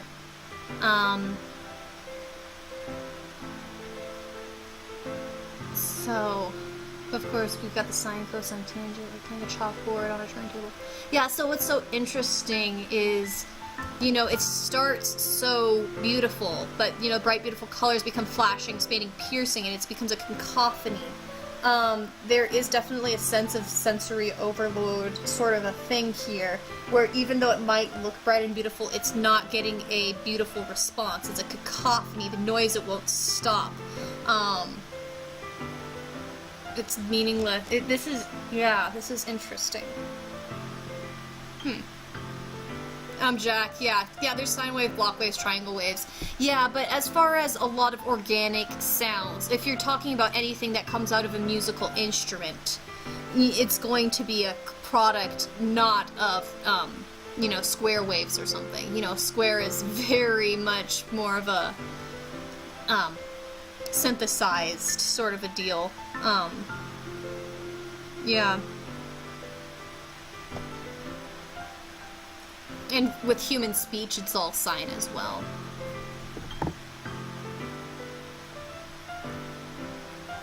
Good old Fourier spectra shit. Yeehaw.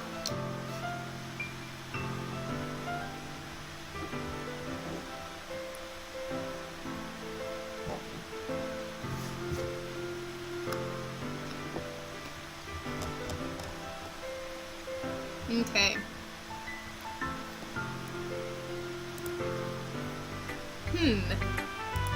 It's even more abstract than your last one, huh?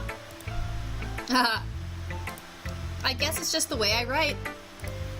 I'm sorry if you don't like it. No, I never said that. It's just a kind of thing I've never really seen before, I guess. I kind of like playing with my space on the paper. Choosing where and how you space words can totally change the mood of the poem. Spacing is so important in poetry. Hell, it's so important. It's almost like magic. The way I wrote the line really short makes it feel like they're trying to speak over the noise. I see. It's still hard for me to try to tell what's about, though. Sometimes asking what a poem is about isn't the right question. A poem can be as abstract as physical expression of a feeling, or conversation with the reader. So putting it that way, not every poem is about something. Anyway. I'm Ben Curie. I had a quiz on recognized Fourier transforms. Woohoo! I've never actually done all of the mathematics behind it. I sadly did not have the time in my schedule in college to do diffie-q and all that fun stuff. But doing phonetics and linguistics, our spectrum, like our spectral analyses, and the spectrograms that we used were all based upon mapping Fourier transforms, all lined up one another over a period of time. So I lived in that stuff all the time, and it's useful and cool stuff. Yay for math. That's interesting. So you guys actually had to recognize Fourier transformations between different instruments. That's the interest. I would be really fascinated to see that, since I have studied all the Fourier stuff from a speech angle, but not a musical angle. I'd be really fascinated to see that. Oh, look! Hello! It's Hiccupus. Hello there, it's Hiccupus Left-Handed from Tumblr. Hello, it's good to see you. It's great that you can join us, and it's always so fun to see you around on Tumblr too, so it's fun to see you on Twitch as well. Sorry if I end up calling you Hiccup or something, so yeah. So you love the game and are excited to see my journey through it. Thank you so much. I'm excited too. Just for a little bit of a heads up, I am playing this game completely naive, so I have not seen what happens. I know almost nothing. And so any comment that you make that could be like a slight hint of a spoiler or hint of something ominous coming, I would encourage no commentary on that, just because I want to go into this as completely unprepared as possible, so that I get the genuine reactions of like, what? Or so forth. So yeah, well, thank you so much for joining me, and yay, we're having fun together. And actually guys, my voice is holding out. Maybe it's the tea is helping me. So yesterday my voice was dying by this time. Okay, so Hiccup, I am about at the part where I am on my second club meeting with people, and I have been hitting it hard on Yuri. So yeah. Here we go. Here's Monica's writing tip of the day. Sometimes you find yourself facing a difficult decision. When that happens, don't forget to save your game. that feels so meta. That feels meta. I'm slightly suspicious. You never know when you might change your mind, or when something unexpected may happen. That feels so fucking meta. Wait, is this tip even about writing? What am I even talking about? Okay, so you can call me Hiccup or Tabby, either is fine. Alright. It might, it might turn into both. Alright. Thank you, thank you. Good to know. And then Furious Night Fury sounds like Flowey, and Mon says, okay, that was kind of creepy. Yes, I agree. In fact, it's creepy enough that I might hit the save button right frickin' now. Yep, because that wasn't, like, you know, meta suspicious at all. What am I even talking about? That's my advice for today. Thanks for listening. Now I want to remember- shoot, what did she have advice yesterday? Now I feel like I need to,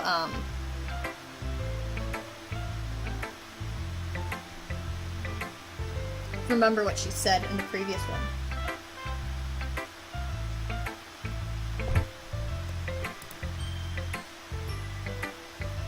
Let's go to Natsuki. Oops, wrong button. Thank you so much.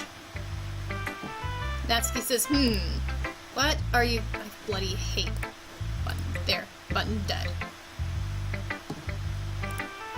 Well, it's not really any worse than your last one. She would. But I can't really say it's any better either. Phew. Huh? Phew what? Well, anything that isn't a train wreck, I'll take as a win. Good response. And I get the feeling you're probably the most critical. Hey, what makes you... Wait, maybe that was a compliment? Glad to see someone recognizes my expertise. Well then, keep practicing and maybe you'll be as good as me someday. Mon says, don't trust the meta tutorial, ever. Oh goodness, I love that opening with Flowey so much for Undertale. It's so fascinating, the fact that we literally start with the character tutorial-ing you and then going around and basically attacking you. And it's a very good way of actually hinting at the entire point that Undertale takes the common gameplay elements, like killing somebody for better points, and suggests that you should turn it on its head. That moment with Flowey is a suggestion that this game is turning everything on its head for the typical video game mechanisms and what their end profit is. The tutorial, don't follow, don't listen to Flowey. You shouldn't. And in the same way, you shouldn't be killing people like you do in other games to get higher levels. Such fun stuff.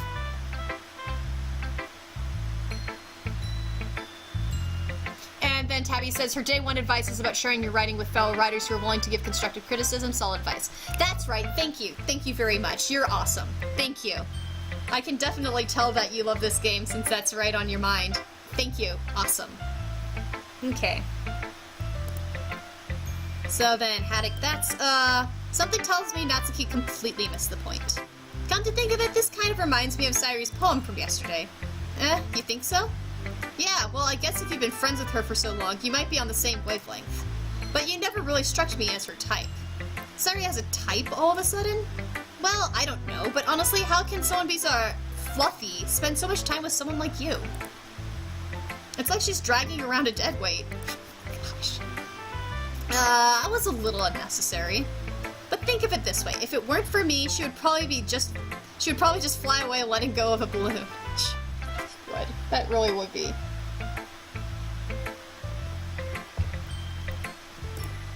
You could say we each take care of each other in our own way. Whatever it is, I don't get it. Oh yeah, I suppose oh yeah, I guess I'm supposed to show you my poem. Here.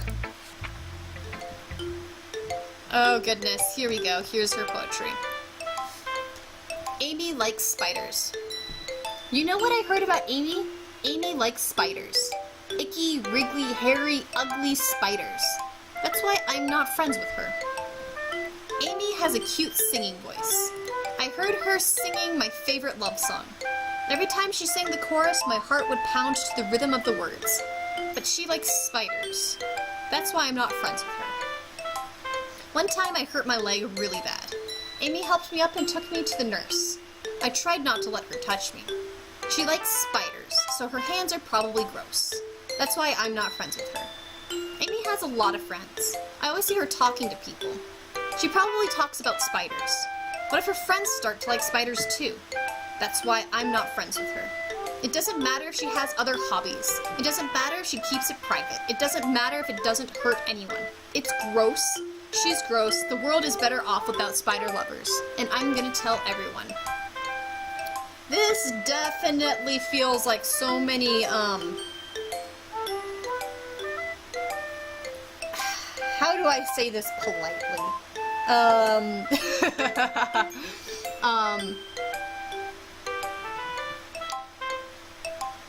This is a very...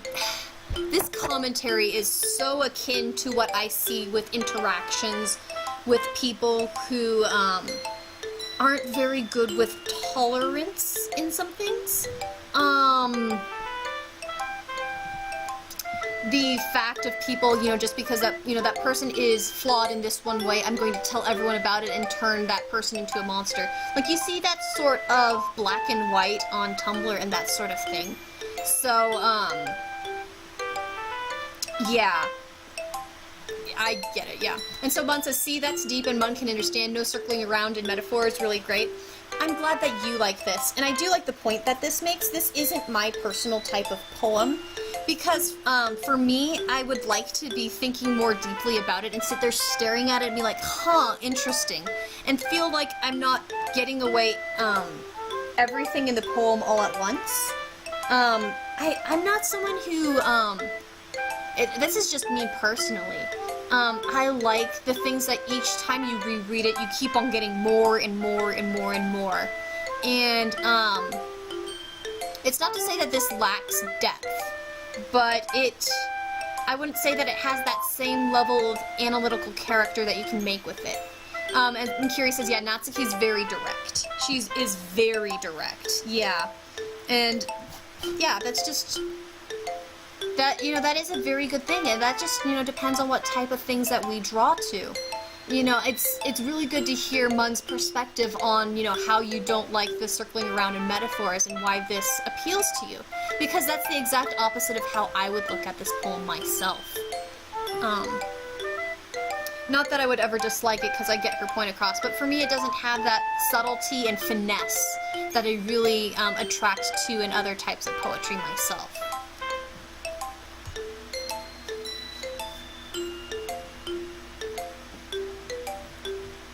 Because for me, it's like straightforwardness. I'm somebody who likes, I don't want to say a sense of artistry because that sort of sounds like it's putting down Natsuki's writing, and I have no intention of doing that. But for me, I love that sense of careful crafting of every single word and interweaving and flowing and building in all these different layers of ideas. And, that straightforward approach for me, that directness that Kiri talks about, for me, it just doesn't get that same sort of grippingness to me. It just feels like you just told me something. And that's not really why I go into poetry. And so, yeah, Kiri says Natsuki's very direct. It elicits a specific emotion / idea, and everyone has different views on those specific emotions / ideas. Yeah, indeed so. And I like that. But it's good that it's very good in this story that we do have poets like Natsuki, so that we get all that balance between different characters. Yeah. It's good that we have all those different writing styles in here.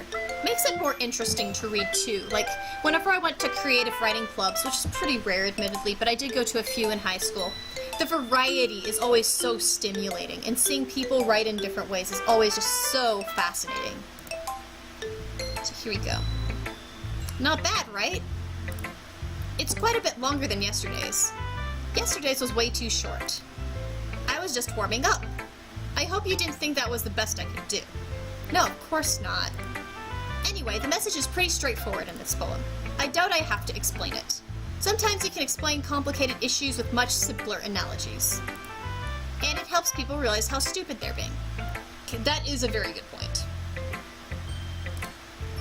Like, anyone would agree that the subject of this poem is an ignorant jerk.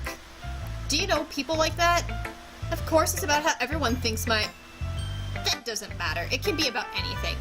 All these characters hiding little things about themselves. I like it. I wrote it to be easy to relate to. Everyone has some kind of weird hobby or a guilty pleasure. Something that you're afraid if people find out they'd make fun of you or think less of you. But that just makes people stupid. Yeah. And it can really go, the finger pointing is just something that really happens so much.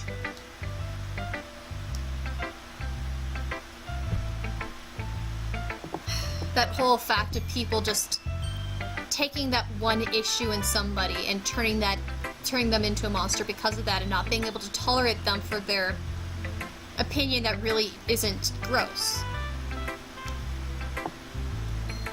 Yep. Alright, Furious Night Fury, bye! It was wonderful that you could join me. Thank you so much, and I'll see you around. I know that I'll talk to you later. Thanks for coming. Okay. So Natsuki says, who cares what someone likes as long as they're not hurting anyone and it makes them happy? I think people really need to learn to respect others for liking weird things. Or just simply others for being different. You know, you can take this even broader. Well, you're definitely right. At least I can relate to that. And I'm sure a lot of other people can too. It's what I do best, after all. I don't like writing unless there's a good message to take away from it. Like, conveying emotions is important, but I want people to think, not just feel. Remember that. I'm gonna write a good one for tomorrow too, so look forward to it. Her poetry style and her personality are both very direct. She just straight out is just like, bam, I'm gonna say it. That's really fun about her character, it's great. And Mun says Mun wants to hug Natsuki, but she probably would punch Mun, or kill Mun. Get to see where it's all going. Nice. Yeah, she might give you a little slug, but, you know, totally worth it, right, Mun? Alright, and now time for Yuri! Hello, pretty. She says, let's see what you've written for today. And there's lots of dots. Yuri stares at the poem with a surprised expression on her face. Do you like it? Haddock? This one might be even better than yesterday's. How did you even pick up on this so quickly? Just yesterday I was telling you the kind of techniques worth practicing. Maybe that's why you did a good job explaining. And Kiri says there's a very funny meme involving Buffsky. I'll have to check it out. Once I finish the game, just in case. And Haddock says, I really wanted to try giving it more imagery. Yuri visibly swallows. Even her hands appear sweaty. I'm not used to this. Used to what? I don't know. It's fine. Take your time. Yuri breathes and collects her thoughts. I know that Yuri likes to think before she speaks, so I offer that patience to her. Yeah, just being appreciated like this, I guess. It probably sounds really stupid, but seeing someone motivated by my writing, it just makes me really happy. Are you saying you've never shared your writing before? Yuri nods. Really? I don't believe it. I really only write for myself. See, again, this character is like, this is me. This is freaking me. Except less shy, but hell, this is me. And besides, people would just laugh at me. Do you really think that? Again, Yuri nods. Huh. Even your close friends? Yuri doesn't respond to that. I wonder why. Probably not very many close friends. Sorry. Haddock, anyway. Do you want to share the poem you wrote today? Yeah, I do. If it's with you. And here we go. Reading time. And now my jaw is starting to get tired again, so I'll say that in about 10 minutes, or either in 10 minutes, or when I finish with this club meeting, I'll call it a day for today. It's just hard to do this game because I'm reading so much. It's fun, but I can only stream it in small spurts. Alright, here we go. The Raccoon. It happened in the dead of night while I was slicing bread for a guilty snack. My attention was caught by the scuttering of a raccoon outside my window. That was, I believe, the first time I noticed my strange tendencies as an unordinary human. I gave the raccoon a piece of bread, my subconscious well aware of the consequences. Well aware that a raccoon that is fed will always come back for more. The enticing beauty of my cutting knife was the symptom. The bread, my hungry curiosity. The raccoon, an urge. The moon increments its phase and reflects that much more light off of my cutting knife. The very same light that glistens in the eyes of my raccoon friend. I slice the bread, fresh and soft, the raccoon becomes excited. Or perhaps I'm merely projecting my emotions onto the newly satisfied animal. The raccoon has taken to following me. You could say that we've gotten quite used to each other. The raccoon becomes hungry more and more frequently, so my bread is always handy. Every time I brandish my cutting knife, the raccoon shows me its excitement. A rush of blood. Classic Pavlovian conditioning. I slice the bread, and I feed myself again.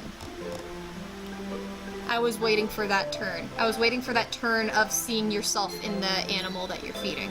That's definitely it. Alright, nice. Okay, and Tabby's got some comments that I want to read because this looks interesting. So you say, I often fall into the trap of dismissing Nat's writing because it's so simple. I don't put in the mental energy to discern the meaning. On the other hand, I love how Yuri's writing makes me feel, and I know she wants to make me think, but I can't always figure out what she's saying. That's really interesting. Yeah, I mean, some poems with these characters, I feel like I grasp onto the meaning pretty quickly, and then others I don't. I do have the same thing with, like with Natsuki, I can sometimes fall in the trap of dismissing it because it's so simple. For me, like, I feel like I get the meaning, but because the meaning just sort of hits you, it's not something that makes me want to spend time thinking about it because she's made her point, I can move on. Yuri's writing makes me want to just stop and think about it a little bit more. Between this last session and this current one, I think I liked Monika's the best out of all of these. It was definitely the most abstract, but I think it was very well written in its effect. The both Yuri and Monika did a free-form writing style. I liked Monika's sparseness of words a bit more, the threes of adjectives working together, and the very specific intentional spacing. This one is a little bit, like, you know, it works. It does work, but it is a bit more narrative in its structure, of course. And, this one I feel like it... Like, I feel like there's not as much to just chew on with this one as Yuri's last poem. That whole idea of satisfying someone else because you relate to them yourself. I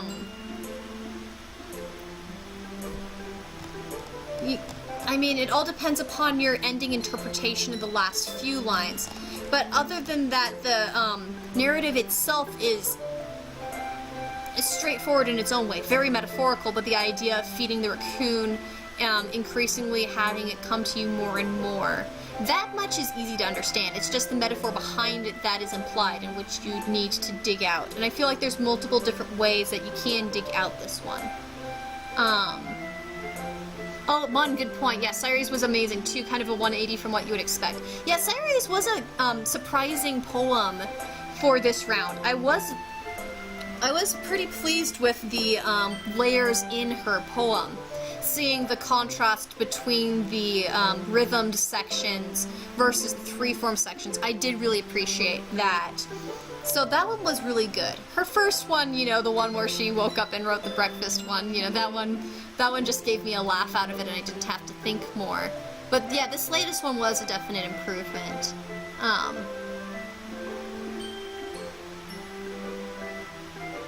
And Kiri says, I really like Monika's personally. Yeah, I do really like Monika's thus far. This round in this poetry club session, Monika definitely has the favorite out of these four that I've just read. And from the previous round, I remember liking her poem too. I think Yuri's was my favorite from that round. All of them have their merit, and so it's, yeah, it's interesting. So Curie likes Monica's, but Cyrus is pretty interesting. Yeah. It is interesting. Alright. So here we go. We read the raccoon. Or raccoon, I say both. And this is Yuri. I was a little more daring with this one than yesterday's. I can see that. It's a lot more metaphorical. I don't know if it's my fault, but I can't begin to imagine what this poem is about. That's right. It's a bit closer to my preferred writing style, using the poem as a canvas to express vivid imagery and conveying emotions through them. Yeah, if I take it at face value, then I can't even figure out what it's supposed to mean. Well, I think it's something that different people can relate to in their own way. Yeah, I think so too. I wanted to express the way it feels for me to indulge in my more unusual hobbies. It's those sorts of things I'm usually forced to keep to myself. So, I sometimes enjoy writing about them. Huh, that's funny. Didn't Natsuki also write something about that? That's a good point.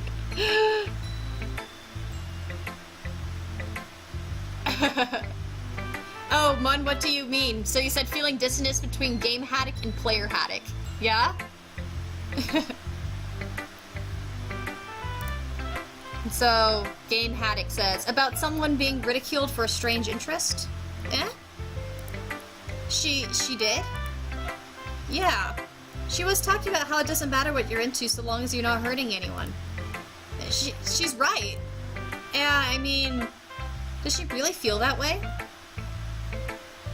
And, yeah, what I like about the fact that the two ended up writing a poem about the same topic was, of course, they had that fight last session about them being different. I like the fact that this is a way to show the two having similarities. Yeah. Sounds like you two have that in common. That's interesting. To me, she seemed like the kind of person who would make fun of my hobbies. But I suppose that's my fault for judging, isn't it? Ah, please don't tell her I said that. Don't worry, I have no reason to. Okay. Well, thank you for sharing it with me. After all, if I hadn't learned to embrace my own weirdness, I would probably hate myself.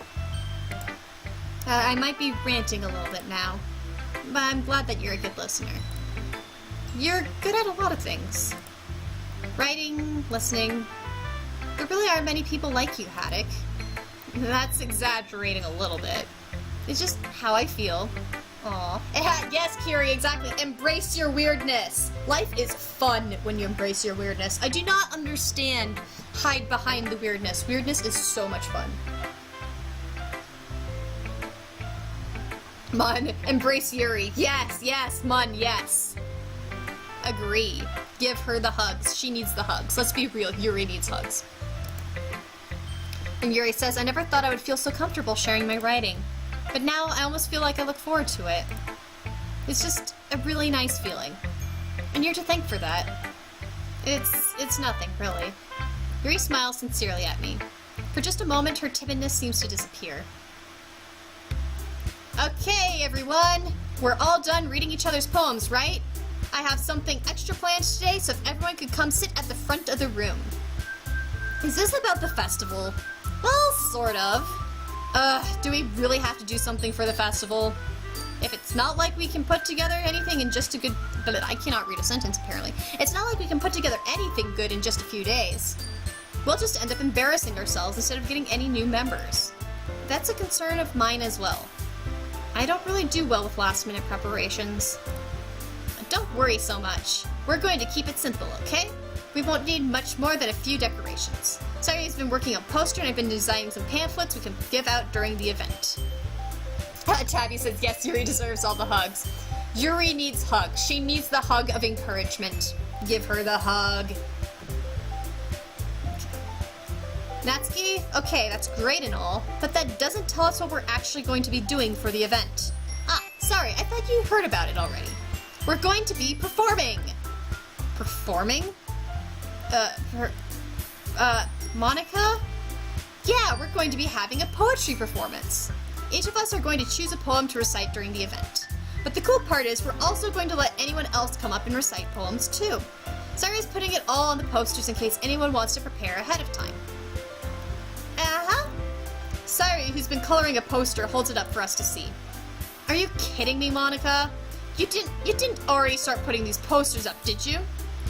Well, I did. Do you really think it's that bad of an idea? Well, no. It's not a bad idea. But I didn't sign up for this, you know? There is no way I'm going to be performing in front of a group of people like that. I agree with Natsuki. I could never in my life do something like that. Imagining it, Yuri shakes her head in fear. Guys, no, Sayuri. I understand where they're coming from. Remember that Natsuki and Yuri have never shared the poems with anyone until just a couple of days ago. It's a lot to ask for them to recite their poems out loud to a whole room full of people. I guess I kind of overlooked that, so I'm sorry. But I still think we should give it our best. We're the only ones responsible for the fate of the clubs. If we start the event and each put on a good performance, then it will inspire others to do the same. And the more people who perform, the better we'll be able to show everyone what literature is all about. Yeah! It's about expressing your feelings, being intimate with yourself, finding new horizons, and having fun. That's actually pretty good. You know, we always think of Sayuri as the little fluff girl, but yeah, that is a very good point. That's right. And it's those reasons that we're all in this club today. Don't you want to share that with others? To inspire them to find the same feelings that brought you here in the first place? I know you do. I know we all do. And if all it takes is standing in front of the room for 2 minutes and reciting a poem, then I know you can do it. Natsuki and Yuri remain silent. Sayuri looks worried. I guess that leaves me no choice. I agree. I don't think it's too much to ask. I think that Sayuri and Monica have been trying really hard to get new members. The least we can do is help them out a little bit. Man, in-game Haddock is really the diplomat. Well, maybe, but it looks like Natsuki doesn't have any arguments left. Okay, fine. I guess I'll just have to get it over with. Alright! Phew. Thanks, Natsuki. What about you, Yuri? Yuri dejectedly glances around at everyone else's expectant faces. She sighs. I guess I don't really have a choice. Thanks, everyone! You're the best, Yuri. This club is seriously going to be the death of me. Oh my goodness, J-Law says the Haruhi Suzuyama. Yeah, oh my gosh, yes. Yep, the Haruhi Suzumaya vibes are strong. I feel them. And yeah, Mun, I was just thinking the exact same thing. Poor Natsuki never wins. I agree. Yeah, she just is not having any wins right now. Monica says, oh gosh. You'll be fine, Yuri. But anyway, let's move on to the main event. I want each of you to choose a poem of yours. We're going to practice reciting them in front of each other. No way! And yeah, Jill says the player character is totally, yep. Yep.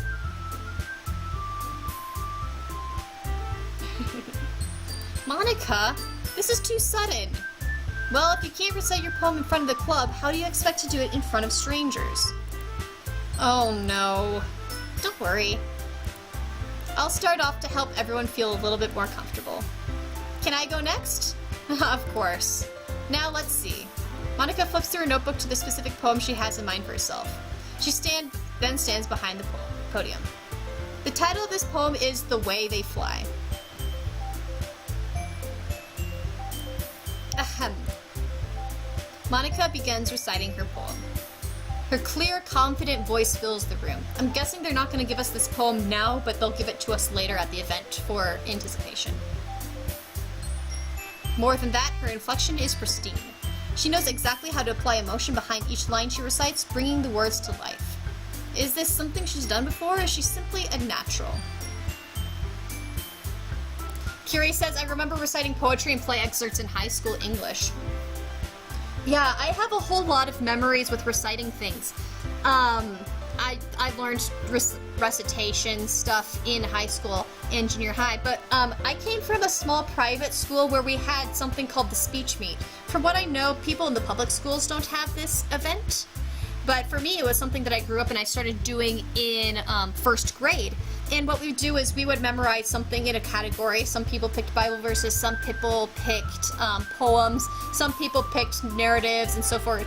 But we would memorize it and then we would recite it in front of people, and it became this competition of memorization and reciting. And I was one of the best competitors. I definitely went to state and got some pretty good awards for that year after year. So I was always very comfortable doing memorization and reciting things because that was just one of the competitions that I always did every single year and did pretty good at, and it was fun. And so when I went to the public schools and everyone was always so afraid to give class presentations, I just sort of sat there and I'm like, but I always do it. Who cares? I'm just going to be in front of people.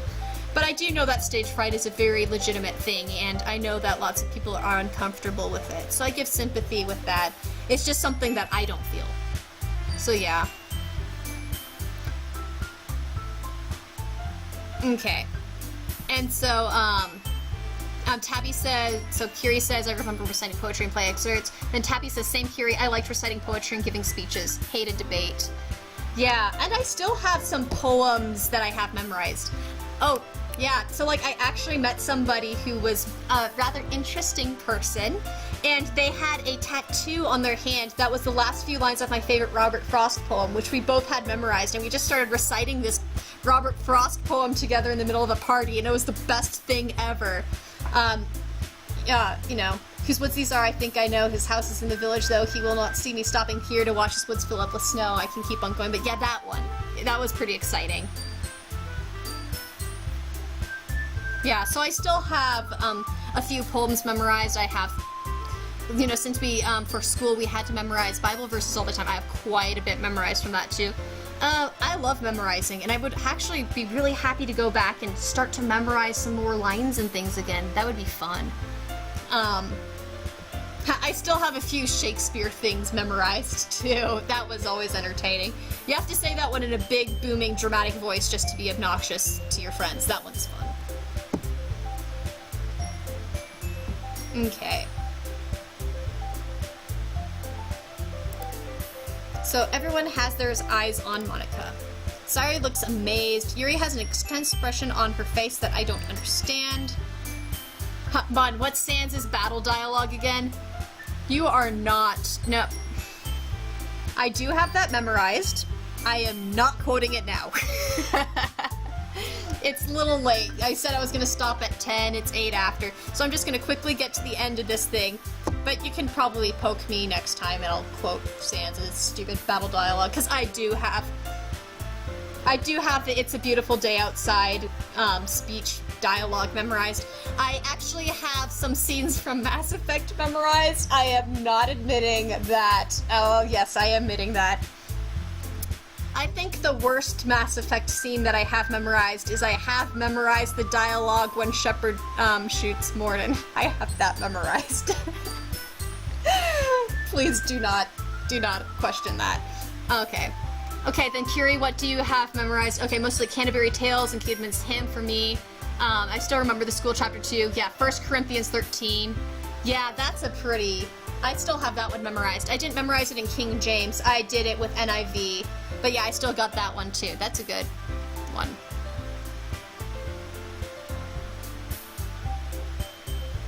Yep. Alright. Anyway, here we go. And Mun says, the council can kiss my ass, never forget. There are some amazing lines of dialogue in that game. Let's be real. Alright, anyway, we're finishing the club meeting. Finish the club meeting. Here we go. So finally, Monica finishes the recitation. The four of us applaud. Monica takes a breath in, smiles.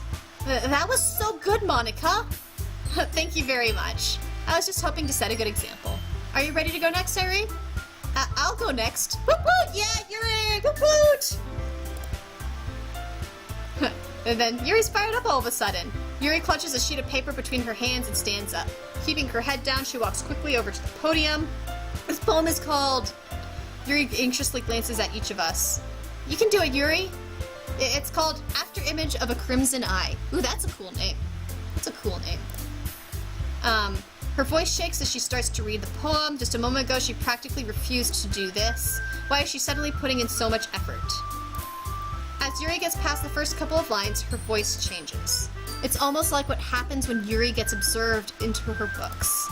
Her quivering words transform into the sharp syllables of a fierce and confident woman. The poem is full of twists and turns in its structure that she enunciates with perfect timing. This must be a rare glimpse into the whirling fire Yuri keeps concealed inside her head.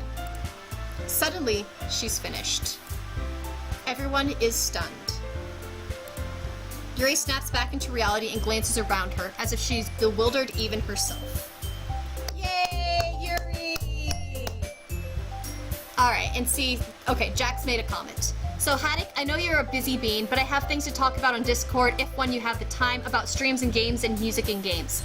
Yes, Jack, we definitely have to chat. That would be wonderful. Totally. And I will have the time after the stream. So, once I finish with the stream, yeah, I'll hop onto Discord. Yes, Mon, I am on Discord. Here, I can actually even pull up my Discord, right now for y'all. So that if you are curious. Oh goodness, you're gonna see what some of my Discord channels are. This could be dangerous. Don't judge me. But I'm just checking to make sure what my Discord number is. That way I can toss it to you as need be. Yeah, please do not judge my Discord channels depending upon what pops up. I'm just gonna quickly glance and see what my number is. It's King_Haddock, and then the number is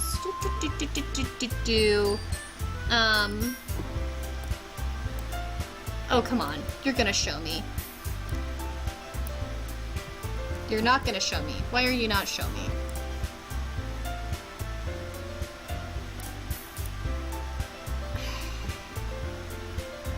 Well, you can ask somebody else, because apparently I don't know why you're not showing me. User settings. My account. Whatever. We'll figure it out. I'll find it right afterwards. Okay. So it's up to me to save this situation. I'm the first to start applauding. Everyone joins me afterward, and we give Yuri the recognition she deserves. Oh, thank you, Tarun. Yeah, okay, so King_Haddock number 8350. Thank you guys. You guys are blessings. Yes. Feel free to send me a friend's request on Discord. I am always happy chatting with people on Discord.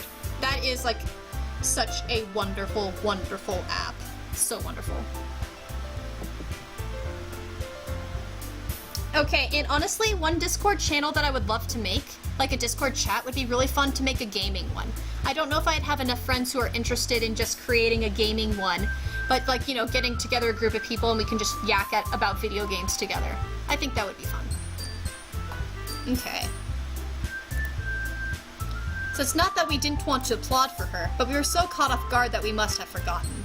As we applaud, Yuri holds a poem to her chest and rushes back into her seat. So like her. And then Yuri, that was really good. Thank you for sharing. Looks like Yuri's down for the count. And then Sayuri, okay, I guess I'm next then. She hops out of her chair and cheerfully walks to the podium. This one's called My Meadow. Ah. Sorry, I giggled. Sayuri. It's a lot harder than I thought. How did you guys do it so easily? Try not to think of it like you're reciting to other people. Imagine you're reciting it to yourself, like in front of a mirror or in your own head. It's your poem, so it'll come out the best that way. I see, I see. Okay, then. Sayuri begins her poem. Somehow it feels like her soft voice was made as a perfect match. The poem isn't aimlessly cheery like Sayuri is. It's serene and bittersweet. If I were to read this on paper, I probably wouldn't think much of it. But hearing it come from her voice almost gives it a whole new meaning. Maybe this is what Sayuri meant when she said she likes my poems. It's like I get to reach more deeply into someone I thought I knew through and through. Nice. Sayuri finishes, and we applaud. I did it! Good job, Sayuri! Even Haddock liked it. I guess that's a good sign. What does that even mean? It came out nicely, Sayuri. The atmosphere of the poem fits you really nicely. But it might be that other poems wouldn't work quite as well with that kind of delivery. I don't really understand. In other words, I've seen poems of yours where that sort of gentle delivery wouldn't work as well. They might need a little more force behind them, depending on what you're reading. Oh, I know what you mean. Well, I've been practicing that kind of thing. It's just embarrassing to do it in front of everyone. Then next time, I'm going to make you pick a poem that challenges you a little more. We don't have much time before the festival, you know? Okay. Now, who's next? Natsuki? Don't make me go before Haddock. Alright, so people are commenting about my gaming channel. Tabby says, dude, I am down for a gaming channel. Mun says, Mun is always up for discussion. Yay! Well, if enough people are interested, I can make a gaming channel and I can post on Tumblr what it is. And we can, you know, figure things out from there. Figure out what common categories we'll probably be talking about. Yeah, because that would be so fun. I would, it would be fun. Just get a group of friends to talk about games and so stuff. And Angela, you're down too. Woohoo! So we've got at least 4 people. Yeah. Yeah, I can try to set that up. For sure. We can do a gaming channel. Okay. So then Natsuki says, don't make me go before Haddock. It's not like I can compare to you guys anyway. Might as well let Haddock lower everyone's standards a little before I have to do it. Love it. I freaking love how she rips into you. Yay! I'm glad everyone's interested in it. Alright, yeah. Woohoo! Gaming channel! That'll be great. I'll make sure to let all of you guys know then. And I'll probably set it up tonight in a few hours or something. Natsuki. It's fine, it's fine. I might as well get it over with. But it's not like I have much of a selection of what to read. I'll just have to go with what I wrote for today. I stand up and step in front of the podium. Everyone has their eyes on me, making me feel terribly awkward. Look, we've got like height from tallest to shortest in a line. That's sort of entertaining. Okay, so Tabby, you sent me a friend's request. Awesome. I will look to find that on Discord. Awesome. Woohoo! I recite my poem. Since I'm not exactly confident in my own writing, it's hard to put energy into it. Despite that, once I finish, I receive applause anyway. Sorry, I'm not really as good as everyone else. Don't worry about it so much. I think it's less about your abilities and more about your lack of confidence in your writing.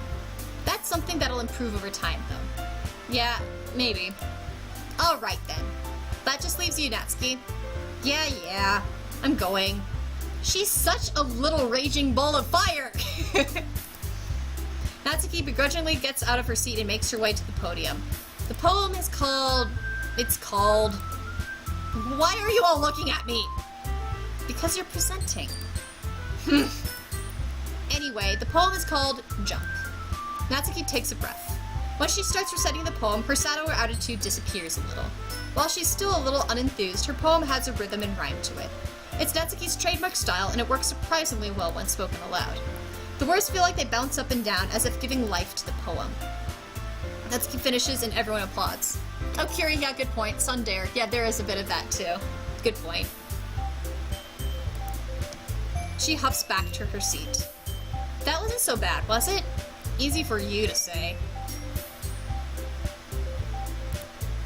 You'd better not make me do that again.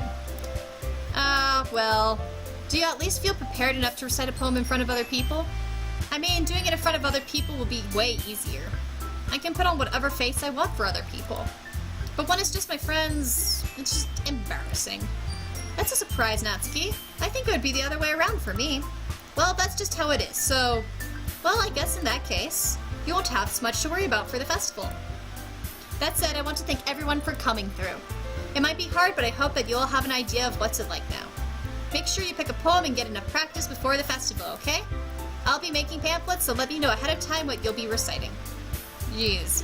I should probably find some other poem to recite instead. Kiri, yeah, this is very true. I like what you say, and it's something that I've been feeling about the vibe this entire game. Is, you know, I keep on commenting about how I feel the tropes embedded in this story. And as you said, I mean, if you think about it, each of the girls is a pretty general character type. And, you know, following up on Tabi's comment of, yeah, Nat is the real tsundere. Yeah, I definitely feel these personality types. that general personality type through and through, and it's a very common personality types that you see throughout this genre. Kiri, we have class president Monica, quiet Hime Yuri, cheerful childhood friend Sairi, and then tsundere Natsuki. Exactly. Yeah, you just straight out said it. I don't need to say anything more. That's exactly it, yeah. And then Manhwa, you gotta have tropes if you want to break them down and beat the audience to death with them.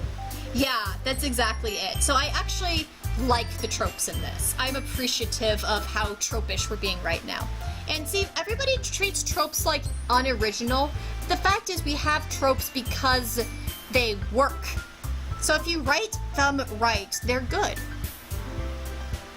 And then Kiri says it's why it was so tragic watching Sayaka breaking down in Madoka. So true. So true. Yeah.